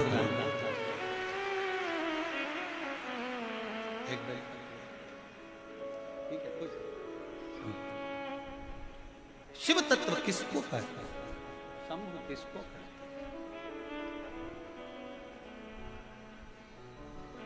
शिव कथा किसको कहते हैं? कुछ दिमाग में नहीं रखना, फालतू बातें कुछ भी दिमाग में आए ना तो छोड़ दे जाओ। फालतू की बात, बहुत सारी बातें अपनी जिंदगी में आएगी, फालतू फालतू चीजें भी आएंगी, छोड़ते जाओ, अच्छी चीज पकड़ते जाओ। कुछ अच्छा मिले ग्रहण कर लो, कुछ अच्छा प्राप्त हो ग्रहण कर लो, ग्रहण कर लो, धारण कर लो। और बाकी की जितनी चीजें आए उनको छोड़ दें। चंचुला देवी ने कथा श्रवण करते करते ब्रह्मा जी का एक चरित्र आया, जिसमें ब्रह्मा जी शंकर भगवान पे शंका कर रहे हैं। शंका याद रखना, बहुत स्मरण अपने अंदर रखिएगा, बहुत ध्यान रखिएगा। एक अपने परमात्मा पर, एक अपनी जन्म देने वाली मां पर, एक अपने पालन करने वाले पिता पर, और एक अपना घर छोड़कर जो तुम्हारे साथ कदम से कदम मिलाकर चल रही है वो अर्धांगिनी पर कभी शंका नहीं करना चाहिए। कभी शंका मत करो। एक अपने इष्ट देव पर, भगवान पर कभी शंका मत करना। कोई तुमसे कहे क्या रखा शंकर जी में, हमारे देवता के पास आओ, कोई कहे हमारे यहाँ आओ, कोई कहे हमारे यहाँ आओ। अपने भगवान पर कभी शंका मत करना, अपने पिता पर कभी शंका मत करना, अपनी मां पर कभी शंका मत करना। और जो अर्धांगिनी अपना घर छोड़कर तेरे लिए चलकर अपना घर छोड़कर तेरे पास आई है दुल्हन बनकर, उस पत्नी पर कभी शंका मत करना। शंका हमारे जीवन को नष्ट कर, हमारे जीवन को शंका नष्ट कर। किसी ने कह दिया तेरी पत्नी ऐसी, तुमने शंका करना प्रारंभ कर दिया। दूसरे से मिलते हो तो मुस्कुरा कर मिलते हो, और पत्नी से मिलते हो तो दुख मिलाकर, अरे कहां फंस गया, कहां रोते हुए मिलते, कहां। हमने एक बात कथा में कही थी कि दुनिया में 3 चीजें बहुत कठिन है। बोला था कि नहीं बोला था? सुनी थी कथा कि नहीं सुनी? दुनिया में 3 चीजें बहुत कठिन है। पहले नंबर पर हाथी को धक्का मारना, दूसरे नंबर पर मच्छर के पांव में मालिश करना, और तीसरे नंबर पर शादी के बाद पति का मुस्कुराना। ये जिंदगी में सबसे ज्यादा कठिन है, बहुत कठिन। आपकी तो हुई नहीं, हमारा और तो जीवन का सबसे बड़ा सच है। 3 चीजें दुनिया में सबसे ज्यादा कठिन है। पहला हाथी को धक्का मारना, दूसरे नंबर पर मच्छर के पैर की मालिश करना, और तीसरी बात यह है कि शादी हो जाए और उसके बाद अगर पति मुस्कुराता हुआ दिख जाए तो समझ लेना कि दुनिया की रीति बदल गई है। ये मुस्कुरा रहा है, बहुत ये दुनिया की सबसे कठिन चीज। और अगर पति बेचारा शादी में ज्यादा मुस्कुरा लेता है और पत्नी को जब गाड़ी पर लेकर जाता है तो पत्नी सिर पे पल्लू लेकर फिर अच्छे से खूब हंस रहे थे, खूब मुस्कुरा रहे थे। मैं जानती हूं तुम्हारे लक्षण, एक एक लक्षण से मैं सब जानती हूं, तुम्हारे को पहचानती हूं अच्छे से। मेरे साथ कहीं पर भी जाएंगे तो रोतला मुंह लेकर जाएंगे, मेरे माँ बाप के घर जाएंगे तो ऐसा मुंह उतर जाएगा। और शादी में कौन थी वो नीले सूट वाली, कौन थी वो? अब पति कह रहा है वो मेरे बुआ की लड़की है ना, उसकी जो शादी हुई है ना, उसकी ननद थी बेचारी है। वो पूछ रही थी कि भाभी कहाँ से हैं, तो मैं उनको बता रहा था कि यहाँ से। तो इतने खुश होगा, तेरा मुस्कुराना गजब हो गया। क्यों मुस्कुरा, इतना मुस्कुरा? बहुत कठिन है हमारा, बहुत कठिन। शंका करो, जहां शंका करने की जगह है वहां शंका करना। अपने माता पर कभी शंका मत करना। कोई कह दे कि तुम्हारी मम्मी बड़े को ज्यादा चाहती है, छोटे को कम चाहती है, मंजिले को ज्यादा चाहती है, संजिले को ज्यादा चाहती है, उसको अंगूठी दे दी, उसको चेन दे दी, दम कर कहना वो मेरी माँ है, उसकी मर्जी पड़े जिसको पूरी दौलत दे दे, उसका अगर आशीर्वाद मेरे सिर पर होगा तो मैं करोड़ों में कमाऊंगा, वो मेरी माँ है। और कोई तुमसे कहे तेरे पिताजी ने बड़े भाई को ये दे दिया, छोटे को वो दे दिया, अरे आप राजस्थान में रहते हो और यहाँ का नानी बाई का मायरा सारी दुनिया सुनती है। नानी बाई के मायरे में एक संवाद आता है, जय कुंवर बाई जब मरी, दादी जब मरी तो अपने पोते को, बड़े पोते को सारी प्रॉपर्टी मिल गई, और छोटा पोता नरसिंह मेहता रोते रोते शंकर के मंदिर में पड़ा था। सारी प्रॉपर्टी बड़ी को मिल गई, बड़े पोते को मिल गई, बड़ी बहू को मिल गई, सब कुछ मिल गया। 2 बच्चे थे नरसिंह मेहता जी के।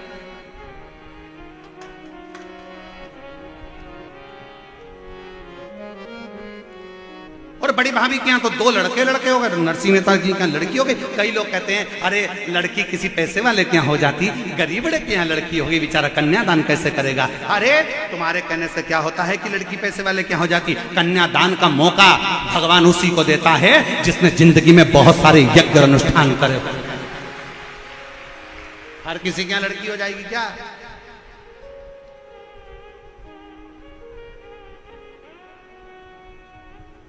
मौका देता है परमात्मा, हर किसी क्या हो जाए। किस्मत वाले हो, किस्मत। जिन जिन के घर में बेटी ने जन्म लिया है ना, आज घर पे जाके राइनॉन से नजर उतार कर पीछे फेंक देना। भगवान की बड़ी कृपा है, मेरे घर में बेटी ने जन्म लिया है। और ठाठ से, और जितनी बेटियां मेरी यहाँ बैठी हैं और जितनी बेटियां आस्था चैनल पर कथा सुन रही हैं, मैं उनसे भी कहूंगा, बेटा, दुनिया के लोग कहते हैं बेटा माँ बाप का तर्पण करे, बेटा पिंडदान करे, बेटा तिलांजलि दे, तो माँ बाप करते हैं। पर शिव पुराण कहती है जिसके माँ बाप अगर बेटी का कन्यादान कर देते हैं, उस माँ बाप को पिंडदान की भी जरूरत नहीं पड़ती, वो तर जाता है। इसलिए बेटियों से निवेदन है, ऐसे मोटरसाइकिल सुधारने वालों से सावधान रहना। दूसरे का पेट्रोल डलवाकर, थोड़ी सी गाड़ी की एक्शन दिखाकर 10 रुपए का चाउमीन खिलाकर तुम्हें फंसाने का प्रयास करेंगे। इसलिए लव जिहाद से सावधान रहना और अपने माँ बाप पर भरोसा कर कर अपने माँ बाप को कन्यादान का मौका देना। अपने माता पिता को कन्यादान का मौका दीजिए। माता पिता है तो कन्यादान करे, जीवन की सार्थकता हो। थोड़ा सा बॉडी सॉडी देखी, थोड़ा फैशन मैसन देखा, 10 रुपए का चाउमीन खर्च कर दिया, 50 रुपए का पेट्रोल खर्च कर दिया, उतनी देर में 10-20 बार तुम्हारे मोबाइल में बैलेंस डलवा दिया, 60-60 रुपए का बैलेंस डलवा दिया, और उतने में तुम, तुझे ना देखूं तो चैन मुझे आता नहीं, तेरे सिवा कोई और भाता नहीं। बड़े आश्चर्य की बात। और जिस माँ बाप ने पूरी जिंदगी निकाल दी, पढ़ने के लिए जयपुर भेजा, खर्चा करा, जमीन गिरवे रख दी, माँ ने अपना जेवर बेच दिया तेरे पढ़ाने के लिए, और जिस माँ बाप के तू हृदय का चांद का टुकड़ा था, और आज तुझे वो दूसरा चांद पसंद आ रहा, दूसरा का। थोड़ा समझो, थोड़ा समझो, थोड़ा समझो। दोस्ती किसी से भी हो, पढ़ो कहीं पर भी, पर कह दो मैं अपने माँ बाप के बिना, जो मेरे माता पिता चाहेंगे वो कन्यादान करेंगे तो मैं शादी करूंगी, वरना मेरे लिए सब धूल है, सब मेरे लिए सब। क्या करना मुझको? 4% का मत करना कभी भी जीवन में। पहले नंबर पर जम के बोलो, पहले नंबर पर अपना इष्ट देव भगवान। मेरे शंकर पर मुझे विश्वास है, सब वो करेगा। मुझे भरोसा है मेरे शिव जी पर, सब वो करेगा। मैं काय को शंका करूं? एक पत्र है, बहुत अच्छा है।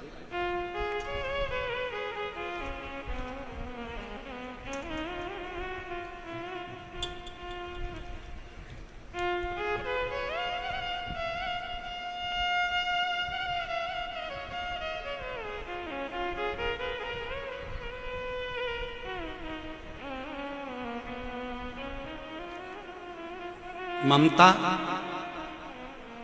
बाबा मैं आबू रोड से आई हूँ। गुरुजी मैं, मेरा नाम ममता है, मैं आबू रोड से आई हूँ। कहीं बैठी हो तो हाथ हिला सकती हैं, आ सकती। मासिक धर्म आता था, बहुत पीड़ा होती थी।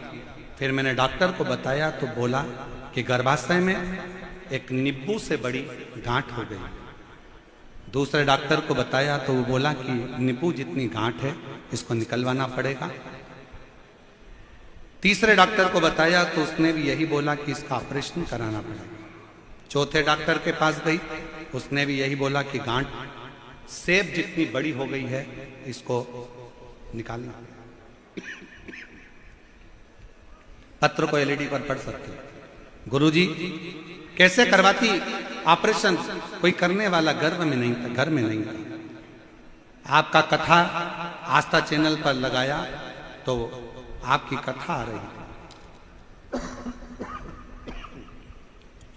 गुरुजी पहली बार आपकी कथा सुनी, आप बोले किसी भी बीमारी हो शिव जी पर चढ़ा हुआ पानी पीना चाहिए, बेलपत्र खाना चाहिए। बाबा एक लोटा जल ने तो कमाल कर दिया गुरुदेव। मैंने पीना चालू करा और बिलपत्ती को खाना चालू करा। कथा सुनती, आसन लगाकर बैठ जाती टीवी के सामने। मैं आपसे कभी मिली नहीं, मैंने आपको कभी देखा नहीं। बाबा से बस विनती करती टीवी के सामने, बाबा मेरे गर्भाशय में गांठ है, सेब की आकृति की। बाबा समय आया, हम दूसरी बार डॉक्टरों से जांच कराने के लिए गए तो डॉक्टर भी आश्चर्य में पड़ा था कि ये गांठ पूरी तरह से ठीक हो चुकी थी और गांठ गल चुकी थी। ऑपरेशन की जरूरत नहीं, ऑपरेशन की जरूरत नहीं। एक शिव शंका कहां करना है ये सोचने वाली बात है। आप अगर शंकर का गुणगान कर रहे हो, शिव की भक्ति कर रहे हो, शिव का अनुमोदन कर रहे हो, शिव का आनंद रचना कर रहे हो, शिव को भज रहे हो, शंका नहीं करना। भगवान पर कभी शंका मत करो, अपने इष्ट पर अपने शंका मत करो, अपने गुरु पर शंका मत करो, दूसरे नंबर अपने माता पर कभी शंका मत करो, अपने पिता पर शंका मत करो। पिताजी जायदाद किसी को भी दे दें। नानी बाई का मायरा कहता है कि जय कुंवर बाई ने अपनी जायदाद बड़े बेटे को, पोते को दे दी। छोटा पोता मंदिर में रोता, नरसिंह मेहता रोता। और कितनी कृपा, नानी बाई का ब्याह हो गया, नरसिंह जी के छोटे बेटे का ब्याह हो गया, और बड़ी जेठानी जो धन कबाड़ कर बैठी थी, धन लेकर बैठी थी, धन का अंबार भरा हुआ था जिसके पास में, और उसका बेटा कुंवारा रह गया। अब वो कहती है मेरे पास में इतना धन, इतना धन। और नरसिंह जी के बेटे के लिए तो कोई संबंध आया ही नहीं था, क्योंकि गरीबड़े के यहाँ संबंध कौन आए, पैसे वाले के। पहले तो एक संबंध आया नरसिंह जी के गांव में। सबको सूचना मिली कि नरसिंह जी के भाई के यहाँ करोड़ों का धन है और उनका एक लड़का है। चलो सबसे पहले लड़की की शादी अपन उसी से पक्की करेंगे। उसको देखने गए तो उनको क्या मालूम था कि लड़का थोड़ा सा अटक जाता है, हकला जाता है। उनको क्या मालूम है, कई बार होता है ऐसा, वाणी कभी कभी अटक जाती है। तो उस लड़के से पूछा तुम्हारा नाम क्या है, उसने कह दिया फूलचंद। होता है कभी कभी। एक रात्रि को एक आदमी झोला लेकर जा रहा था और पुलिस वालों ने उसको रोक लिया। रुक, ट्रैफिक पुलिस वाले थे, उन्होंने कहा रुक इधर आ, क्या है तेरे झोले में। उसने झोला हाथ में रखकर बताते हैं, बता।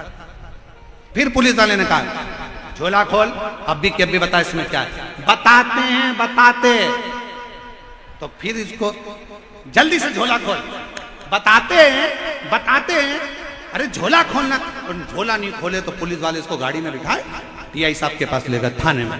थाने में टीआई साहब ने इससे कहा क्या रहते झोले में, तो क्या बताते हैं, बताते बताते। अरे तो झोला खोलना क्या है, बताते हैं, बताते हैं।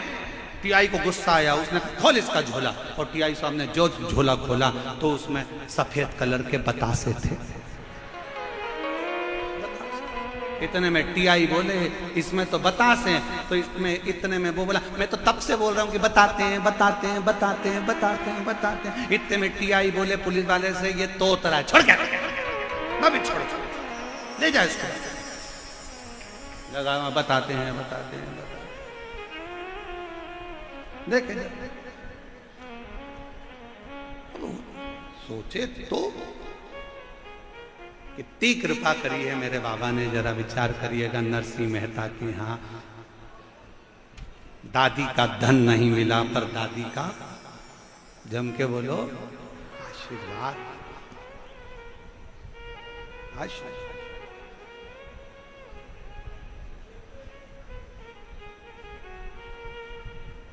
बस बहुत। और किस्मत का ताला यदि खोलना है तो भगवान की भक्ति में जितने रमोगे उतना उतना शिव कृपा करता जाए, उतना।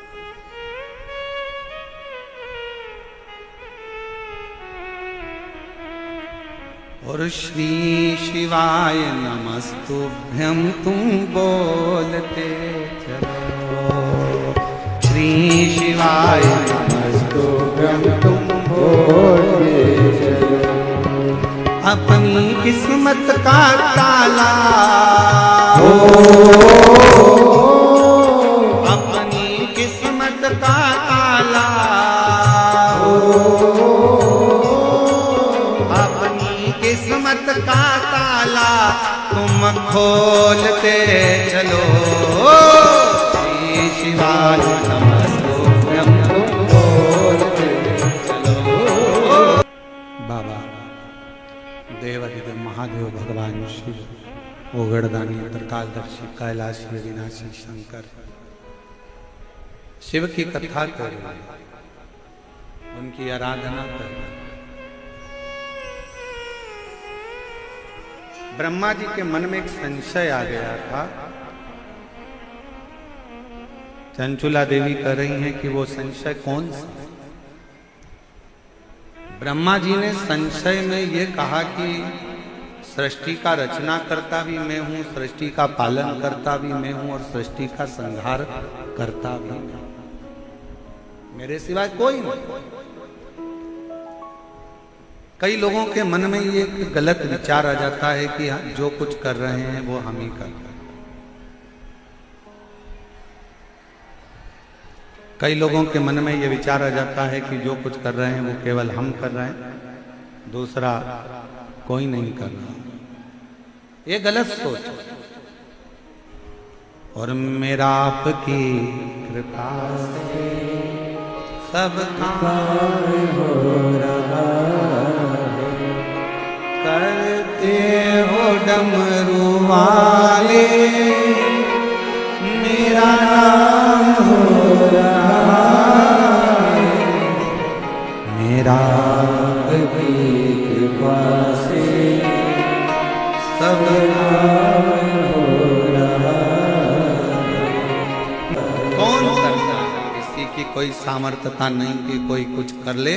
करने वाला तो एक है, वो मेरा देव अधिदेव महादेव है जो सब करता है। ब्रह्मा ब्रह्मलोक में है, भगवान विष्णु वैकुंठ लोक में है, और पृथ्वी का अगर कोई देव है, इस भूमंडल का अगर कोई देव नियुक्त किया गया है तो वो देव अधिदेव महादेव सुनता है। कथा कर रही है, ब्रह्मा जी का संशय था। आज के जमाने में लोगों का भी बहुत शंका होती है, बहुत संशय होते हैं। जब देखो जब कोई ना कोई नया संशय लेके लोग खड़े हो जाते हैं। संशय, और वो संशय था ब्रह्मा जी के अंदर जो शंका उत्पन्न हो गई थी कि मैं ही सब करता हूं। तुमरुका जी ने अपने प्रसंग में सुनाया, ब्रह्मा और भगवान विष्णु ने मिलकर एक पर्वत को घुमाना प्रारंभ करा और उसी में से शिवलिंग की आकृति प्रकट हो गई। वो अग्नि का खम्भ था, वो अग्नि का खम्भ शिवलिंग। और मेरी जीजियों, मेरे जीजाओं, मेरी बेटियों, बेटाओं, मेरी माताएं, मेरे भाई, मेरे पिता तुल्य बुजुर्ग जितने बैठे हैं, सबसे निवेदन करूं, जब आप भगवान शंकर के पार्थिव लिंग का निर्माण अपने घर पर करो, जब पार्थिव लिंग का निर्माण अपने घर में करो तो तुम ये विचार कर मत करना कि पार्थिव शिवलिंग तुम बना रहे हो। विचार ये करना कि इस पार्थिव शिवलिंग का निर्माण हम नहीं कर रहे, स्वयं ब्रह्मा और विष्णु भगवान शिव की कृपा से ये पार्थिव शिवलिंग का निर्माण कर, पार्थिव लिंग का निर्माण वो कर।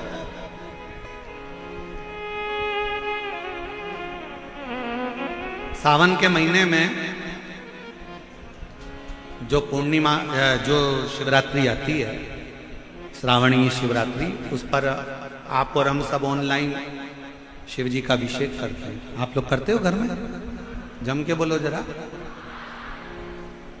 आप अंदाजा लगाना, जब से आपने शंकर भगवान के श्रावण के महीने के उस पार्थिव शिवलिंग का जब से आपने ऑनलाइन पूजन करना प्रारंभ करा, उसके पहले का समय निकाल कर देखना और उसके बाद का समय निकाल कर देखना कि हर साल जो आप श्रावण के महीने में पार्थिव लिंग का पूजन करते हो उसका फल कितना मिलता है। हमारे घर में शीतलता, शांति, लक्ष्मी, वैभव और वंश सब बढ़ता, सब बढ़ता।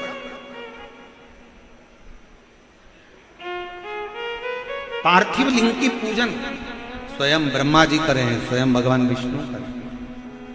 पार्थिव लिंग को प्रकट किया, ब्रह्मा जी ने मन में सोचा ये शिवलिंग जो प्रकट हुआ है ये क्या शंकर जी है? हाँ, यही देवाधिदेव महादेव है, यही पालन करता, यही संहार करता, यही रचना करता, सब ये।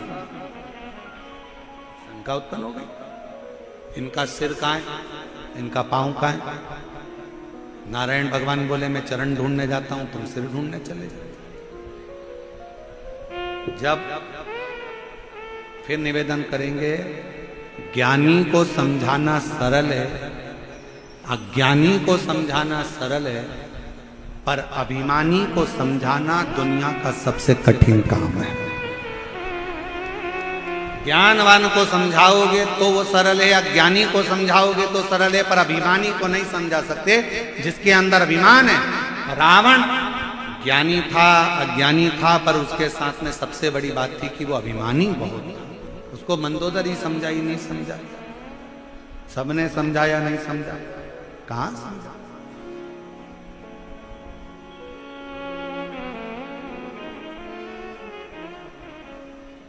समझाओ, नहीं समझता। आप किसी को कह दो हमारा पड़ोसी हमें परेशान कर रहा है, और वो पड़ोसी को कितना भी समझा लो वो नहीं समझेगा, उसमें अभिमान हो सकता है। कोई रिश्तेदार है उसको कह दो भैया समझ जा, भैया क्यों माथापच्ची करता है, क्यों आपस में ऐसा करता है, तू हमारा होकर हमारे साथ ऐसा करता है, उसको समझाओगे? नहीं समझे। सांप बेरोजगार हो गया क्योंकि आदमी ने उसका काम ले लिया। अपने रिश्तेदार को डसना है, कोई आगे बढ़ रहा है उसको डसना है, कोई आगे कैसे बढ़ गया, ये काम अच्छा कैसे हो गया, डसने में लगा, उसको डसने में लगा।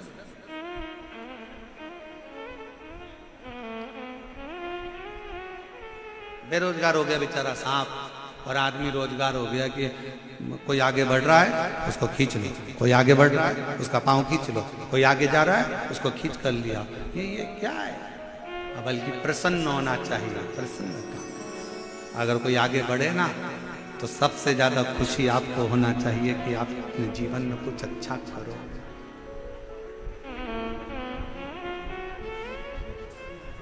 ये आप विश्वास शिव पर करें, आप भरोसा शंकर पर करें, आप दृढ़ता शिव पर करें।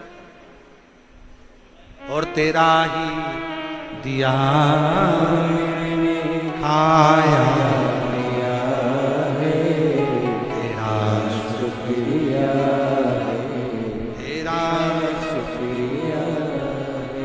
आप जितने आनंद में जी सकते हैं, शिव तत्व कह रहा है। ब्रह्मा जी के मन में संशय भरा गया था, भगवान पाताल में चले गए पर शंकर भगवान के शिवलिंग का चरण नहीं मिला।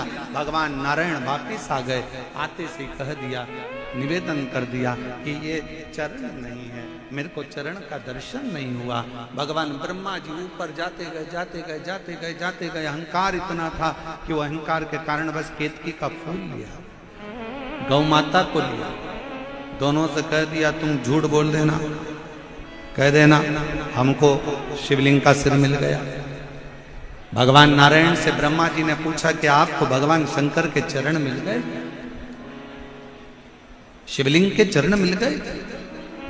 कई लोग आपसे पूछेंगे इतनी तेज गर्मी पड़ रही है, अंदर जाने की मौका नहीं मिल रहा, रोड पे बैठ के कथा सुन रहे हो, पेड़ की छांव में बैठ के कथा सुन रहे हो, अंदर जा नहीं रहे हो, तो काय को यहाँ पर कथा के पंडाल में जा रहे हो? लोग कमेंट्स करेंगे, काय को जाते हो, घर में बैठ के सुन लो, टीवी पर सुनो, ये करो वो करो, क्यों जा रहे हो, क्यों जा रहे हो, क्यों जा रहे हो? लोग लिखेंगे। आपको केवल एक ही बात करना है, हम तो बाबा के भरोसे चलते हैं। और याद रखो, समय मिले तो जाओ। और अभी पंडालों में अगर जगह नहीं है, व्यवस्था नहीं है, कल का क्रम भी यही रहा था, भीड़ अथक होने से कथा को विराम कि भीड़ बहुत। तो निवेदन, जो लोग नहीं पहुंच पाते वो टीवी पर कथा सुनो, मोबाइल पर सुनो, दिल से उससे प्रार्थना करो, विनय करो, निवेदन, अर्चना,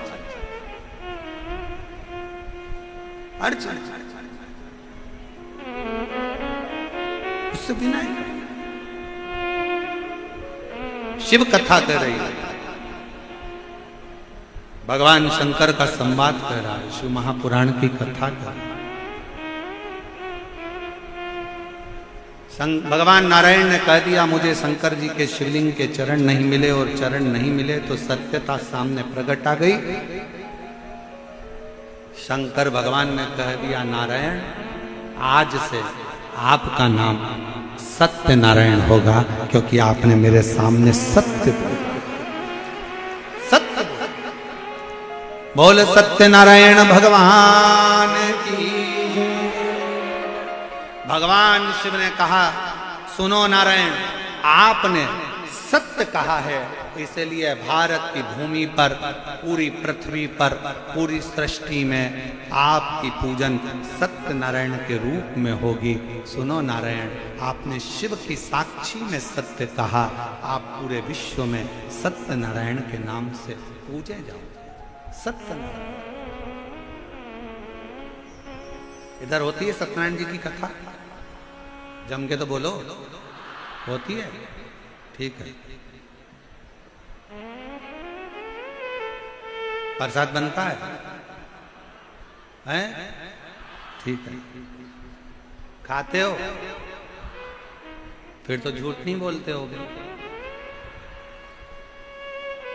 क्योंकि सत्यनारायण भगवान का यदि प्रसाद ले रहे हैं तो कम से कम पूरी जिंदगी आप सत्य मत बोलो, परंतु जिस समय पर हमने सत्यनारायण जी का प्रसाद ग्रहण करा है उसके आधे घंटे तक अपनी वाणी से झूठ नहीं निकलना चाहिए। भगवान से प्रार्थना करना कि हमारी वाणी से सत्य निकल, सत्य, और वो सत्य हमारे जीवन को आनंद दे। समय आया, ब्रह्मा जी ने कहा, भगवान नारायण ने पूछा क्या आप शंकर भगवान का शीश का दर्शन करे हो? शीश का दर्शन करे हो आप?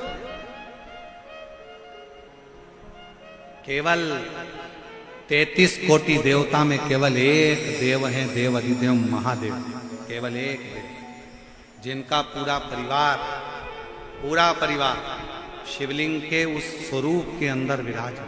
आप दर्शन करिए।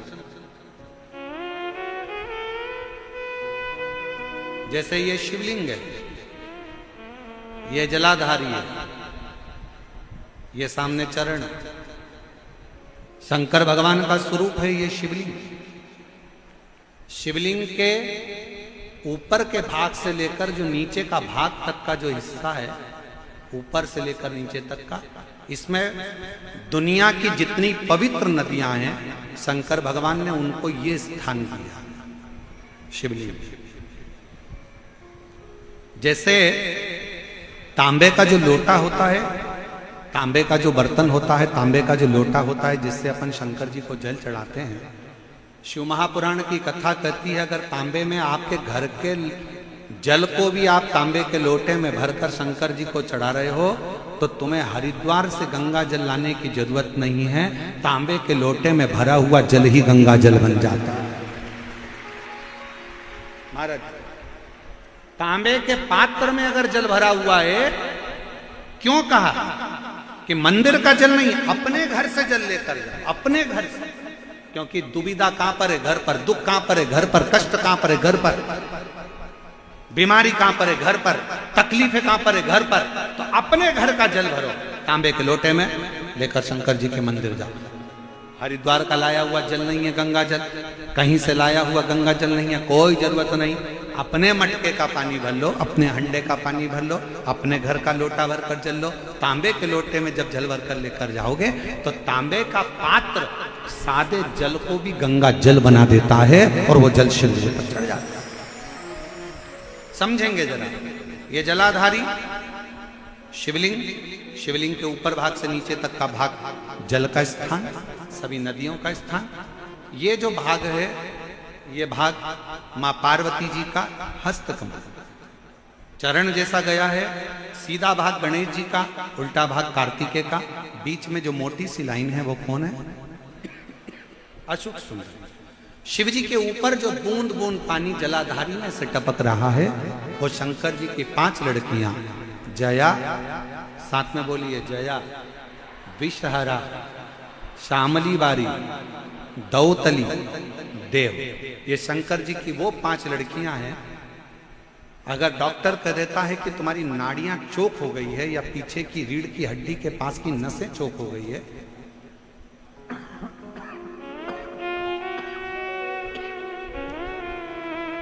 तो शिव जी की जो बेटियां हैं, जलाधारी है जो, वो जलाधारी में जल डाल दीजिए और जलाधारी में जल डालकर उस जलाधारी का स्पर्श दोनों हाथों से करिए और महामृत्युंजय मंत्र का उच्चारण करें। श्री शिवाय नमस्तुभ्यं बोलिए। जो जल टपक रहा है उसको लेकर कटोरी में 2 स्थान पर बैठकर उसको पीना चालू करिए। पहला नंदी के पास में, दूसरा मंदिर से बाहर निकलोगे तो मंदिर का ओटला हो, सीढ़ी हो, वो स्थान वीरभद्र का स्थान माना जाता है। वीरभद्र का वो स्थान दरवाजे के ठीक द्वार पर होता है और दरवाजे की ठीक चौखट पर भाग्य देवी और माता लक्ष्मी का स्थान होता है। तो बाहर वीरभद्र का जो स्थान होता है, बाहर का स्थान, वहां बैठकर उस जल को पीना प्रारंभ करो। गुड़िया खसक गया, नस चोक हो गई, डॉक्टर बोल रहा है कि पैरालिसिस हो गया, शरीर काम नहीं दे रहा, तो 2 स्थान का जल आप अगर पिएंगे चढ़ाया हुआ, जया, फिर से बोलिए, जया, विषहरा, शामली बारी, दौतली और देव, ये शिव जी की 5 लड़कियों का जल आप शिव जी पर वो जलाधारी में चढ़ाकर हाथ का स्पर्श कर कर महामृत्युंजय मंत्र का स्मरण कर कर चढ़ा हुआ जल का 2 जगह पर भाग पीते हैं। धीरे धीरे धीरे धीरे शरीर की नसें खुलना प्रारंभ हो जाती हैं। शिव कृपा करना प्रारंभ करो। शिव का अनुमोदन। अकाल मृत्यु वो मरे जो काम करे, चंडाल का काल उसका क्या बिगाड़े, जो भक्त हो महाकाल, जो शिव की आराधना करता है, शिव की स्तुति। कथा सुनने के लिए 2 बजे से 5 बजे तक आप यहाँ आते हो, कथा चालू होने के पहले बैठ जाते हो, कथा होने के आरती के बाद जब आप यहाँ से उठकर जाएं तो बाबा की उस रज को, भले आपके नीचे गादी बिछी हो, कालीन बिछाओ, कम्बल बिछाओ, आसन लगाओ, फिर भी उस रज को अपने शरीर से लगाकर जरूर उससे विनय कर। कितनी कृपा है बाबा की। पंडाल में कई माताएं बैठी हैं जिनको कोई को 11 साल में, कोई को 12 साल में, कोई को 15 साल में, कोई को 20 साल को, कोई को 8 साल में, कोई को 7 साल में, कोई को 9 साल में, भगवान ने किसी को 18 साल में बच्चे दिए और बच्चों को लेकर भी आई होंगी शायद, कहीं बैठी हों जो माताओं को बाबा ने संतान दी है। हम कहें, निवेदन है कि बाबा की कृपा से अगर 4 साल, 6 साल, 3 साल, 5 साल, 8 साल, 2 साल, 10 साल, 12 साल, 15 साल, जिन जिन को हुई है वो गोदी में लेकर खड़ी हो जाओ। अगर आई हो तो लेकर खड़ी हो सकती, बाबा को प्रणाम कर सकते। हाँ, ले लो बच्चों को गोदी में, जिनको बाबा ने दिया है, बाबा की कृपा से मिला है, तो उसको लेकर खड़े हो सकते शिव कृपा से। और मैं आस्था चैनल वालों से भी कहूँगा उनका दर्शन जरूर कराएं।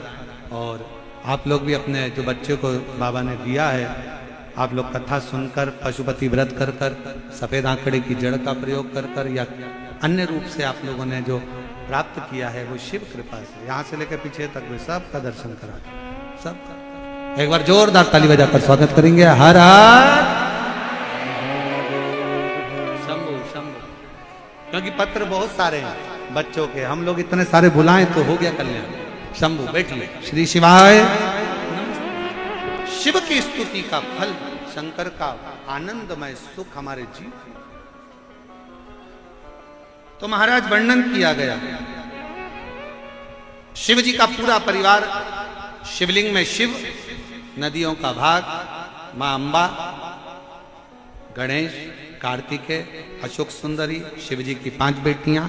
और जहां से ये जल जमीन पर जहां से आता है, शिवलिंग में से थोड़ा सा भाग जो नीचे रहता है, उस स्थान पर 33 कोटि देवताओं की जो देवियों का स्थान होता है, वह स्थान 64 योगिनियां, देवियां। और उसी इसलिए कहते हैं कि जब बहुत कष्ट की घड़ी आ जाती है तो जल चढ़ाकर अपने हाथ की हथेली इस स्थान पर लगा दी जाती है और बाबा से दिल से प्रार्थना करी जाती है। स्थान हृदय से शंकर जी की परिक्रमा नहीं करी जाती, उसको लांगा नहीं जाता, वो जल को लांगते नहीं, क्योंकि उसमें 33 कोटि देवता विराजमान है। विराज महाराज शिव कथा कर रही है,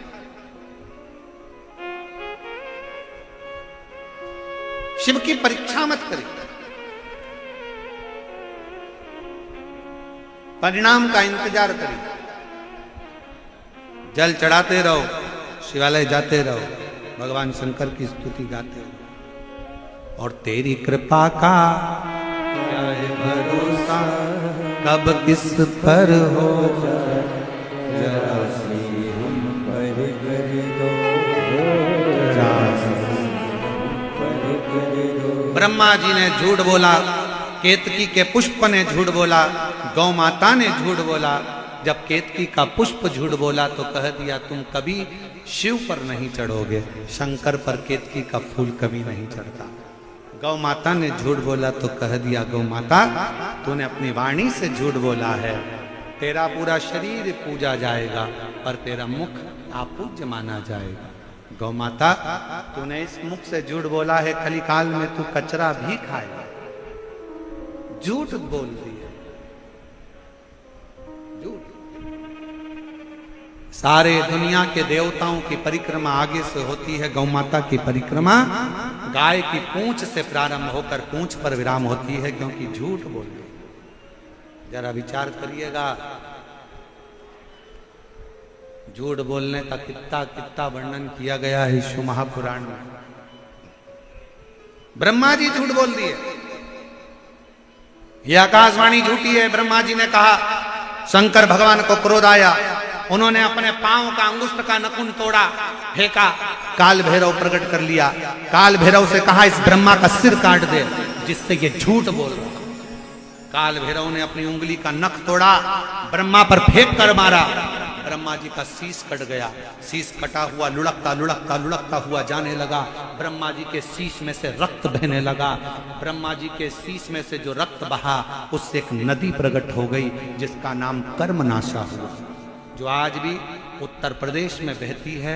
उस उत्तर प्रदेश में जब कर्मनाशा बहती है तो उत्तर प्रदेश सरकार ने उस नदी के ऊपर घाटों पर बोर्ड लगा कर रखा है, यह कर्मनाशा नदी है। जिस नदी का मात्र जल का शरीर पर स्पर्श हो जाता है तो अपनी जिंदगी में करे हुए सारे पुण्य समाप्त हो जाते हैं और व्यक्ति के ऊपर पाप का घड़ा भर जाता है। कर्मनाशा नदी भारत की भूमि पर एक ऐसी नदी है जिस नदी में कुत्ता भी पानी नहीं पीता, पक्षी भी उसमें चोंच नहीं देता।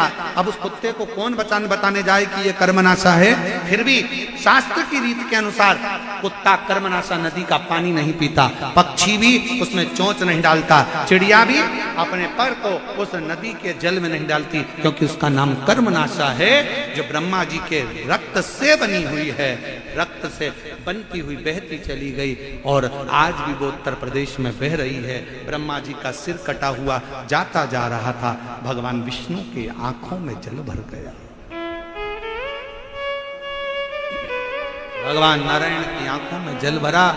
भगवान विष्णु ने भगवान शंकर जी से कहा, प्रभु ये ब्रह्मा जी का कटा हुआ सिर लोग नफरत करेंगे, अपशब्द कहेंगे, आड़ा टेढ़ा कहेंगे, ये केतकी का फूल लोग अपशब्द कहेंगे, ये गौ माता का मुख जिसने झूठ बोल दिया लोग अपशब्द कहेंगे, आप कृपा करो नाथ, कृपा करो।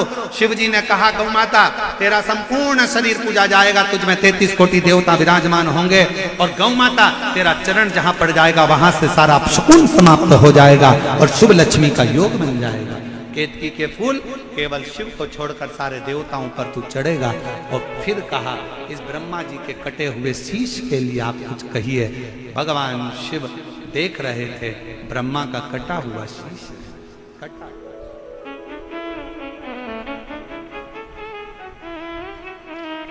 और तेरी कृपा का क्या है भरोसा, कब किस पर हो जाए, जरा हम पर कर दो, जरा हम पर कर दो। आप उससे विनय कर सकते, आप उससे निवेदन कर सकते, आप उससे प्रार्थना कर सकते।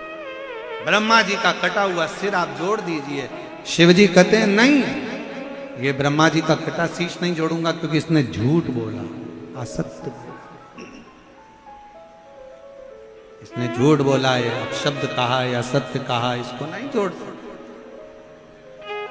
फिर क्या होगा इस शीश का? अब बताओ, शंकर जैसा दुनिया में कौन हो सकता? कौन?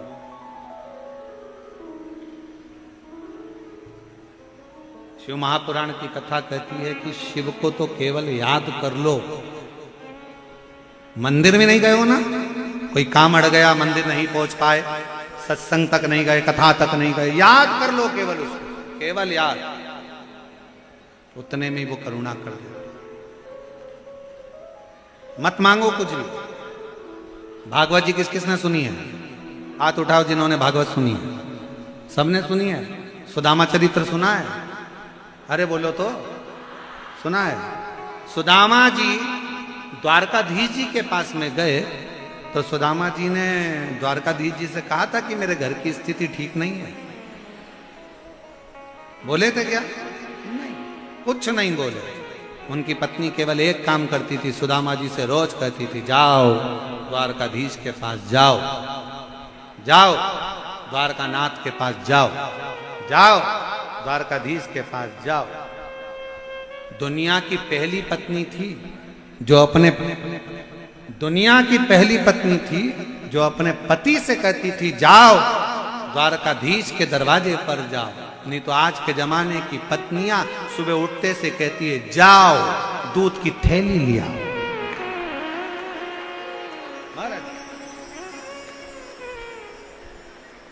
सुबह उठते से कहती है जाओ बच्चे को स्कूल छोड़िए, जाओ दूध की थैली लिया। कोई पत्नी अपने पति से नहीं कहती जाओ अंदर मैंने लोटा भरकर पानी रखा है, शंकर जी को चढ़ाया, जाओ शिव को चढ़ाया। बहुत जरूरी है,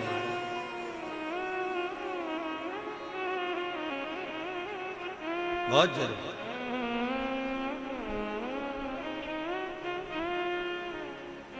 एक बार हमने इंदौर में एक कथा करी, अपना पैलेस में, बहुत सालों पहले की बात है, लगभग 20-22 साल हो गए होंगे। तो हमने वहाँ कथा में कह दिया था राठौर जी के यहाँ कि भाई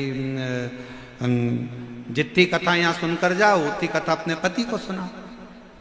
अब एक नई नवीली बहू सास के साथ आती थी और उसने सुन लिया कि जो कथा यहाँ सुनो वो घर पे जाके सुना। 3 दिन तक पत्नी ने अपने पति को कथा सुनाई। चौथे दिन उसका पति कथा में आ गया और बहू ने हाथ हिलाकर कहा मेरे पति मिलना चाहते। मैंने कहा लिया आजा। पति आया तो हमने पूछा भैया तुम 3 दिन कथा में नहीं आए, आज कैसे आए? उसने कहा गुरु जी रात के 9 से 12 सुनने से अच्छा है दिन में 2 से 5 सुनना। ये पूरी रात कथा ही सुनाती रहती। सीवर वाले महाराज जी ने ऐसा बोला, आज कथा में ऐसा बताया था, आज ऐसा हो गया था, आज ऐसा हुआ, मालूम है ऐसा कथा सुनी, ऐसी कथा सुनी, महाराज जी ने ये बताया, महाराज जी ने वो बताया। और पति बेचारा नींद में घुर्राटा भरते हुए हुंकारा भर रहा था। पत्नी सोच रही सुन रहा है, फिर कोनी मार के सुनो तो आज कथा में महाराज जी ने ये बताया और भजन गाया था, तेरी कृपा का क्या है भरोसा कब किस पे हो जाए। इतने में पति ने कहा चुप हो जा, थोड़ी चुप हो जा, कब तक शुरू? तो पति बोला कि महाराज जी मैं इसलिए कथा में आ गया, मैं 4 दिन की कथा में रोज आऊंगा क्योंकि तुमने इससे कह दिया कि रात को 9 से 12 ये मुझे। हमने कहा हमने ये थोड़ी ना कहा कि रात से 9 से 12 सुना, जब मौका मिले तब सुनना चाहिए। ब्रह्मा जी अगर शीश जोड़ दिया तो अच्छी बात नहीं है, तो असत्यता का भाव हो जाएगा। तो इस ब्रह्मा के कटे हुए सिर का करूं क्या करा जाए? तो कहा ब्रह्मा जी के कटे हुए सिर को मैं एक काम करता हूं कि बट का पेड़ बना देता हूं, बट वृक्ष। बट वृक्ष भगवान विष्णु बोले ये बड़ का पेड़ क्या लोग पूजेंगे? ब्रह्मा जी के कटे हुए शीश से बना है, कौन पूछेगा इसको? भगवान शंकर कहते हैं ब्रह्मा के शीश को पुजाने के लिए बड़ के पेड़ के नीचे मैं स्वयं पार्वती के साथ विराजमान रहूंगा और मेरा नाम बटकेश्वर महादेव होगा। मैं स्वयं बैठूंगा, बटकेश्वर महादेव के रूप में मैं स्वयं विराजूंगा।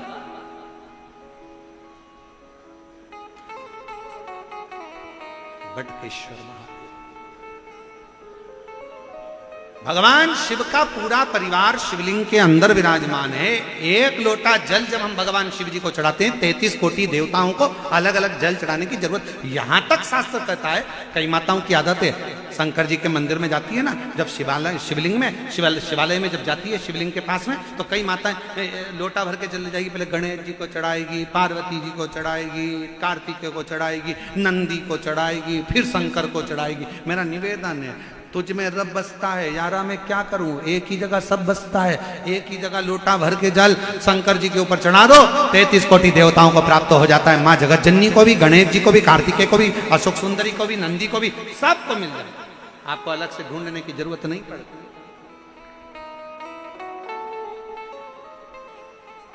पर कई माताओं की आदत है, कंकु का डब्बा खोलेगी, चोपड़ा खोला, पार्वती जी को भी लगा दिया, गणेश जी को भी लगा दिया, कार्तिकेय को भी लगा दिया, सबको।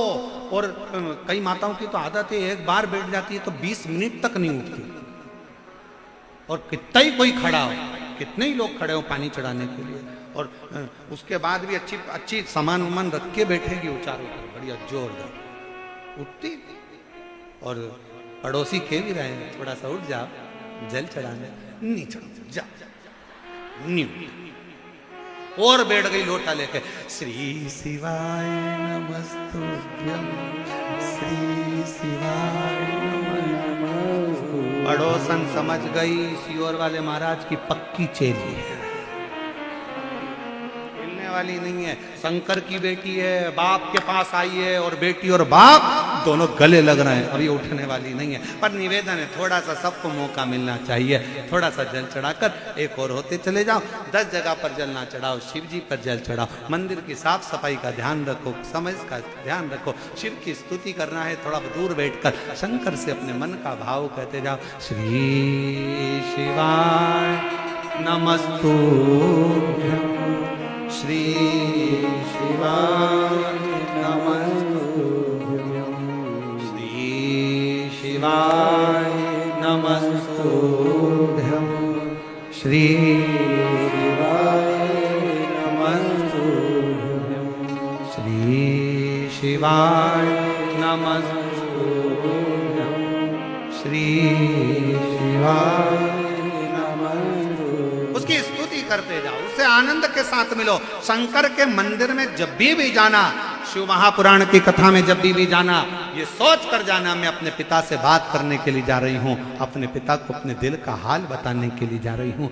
शिव के पास में नहीं, अपने बाबुल के पास जा रही हूँ। शिव को एक लोटा जल नहीं, अपने घर की दशा बताने के लिए। सुदामा जी से पत्नी रोज कहती, शंकर जाओ द्वारका जी, जाओ द्वारका जी, जाओ द्वारका जी, जाओ। सुदामा जी बस पत्नी का काम था वहां तक भेजना, मांगे ना मांगे कोई बात नहीं। सुदामा जी गए और वहां जाकर केवल दिल्ली तक, दरवाजे तक, उसके द्वार तक पहुंच गए। फिर उसने 3 लोक का राज्य सुदामा को अपने आप दे दिया, मांगने की जरूरत नहीं।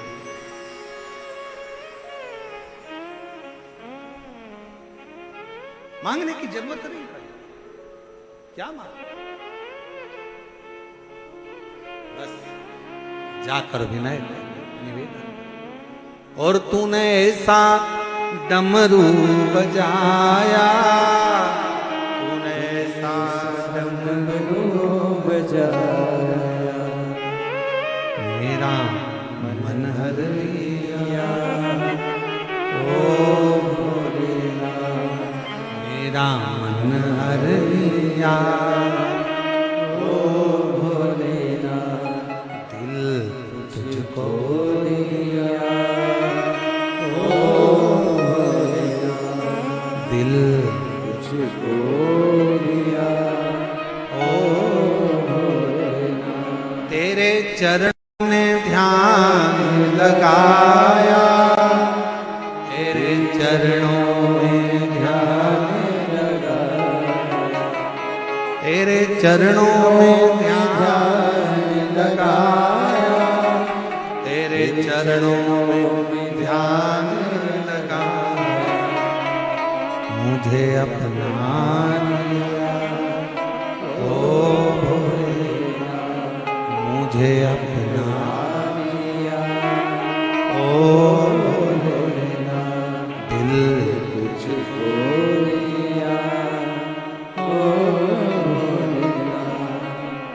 शिव को अपने मन का भाव व्यक्त।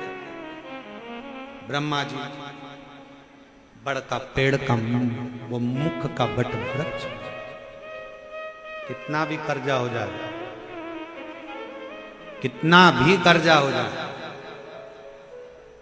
कितने भी कर्जे में डूब जा, मरने का प्लान तो करना ही नहीं, बिल्कुल मरने का प्लान नहीं करना। कर्जे में डूब गए कोई बात नहीं, कर्जा अपन ने लिया है ना, करेंगे। और एक बात बहुत अच्छे से याद रखो, प्याज महंगा हो जाए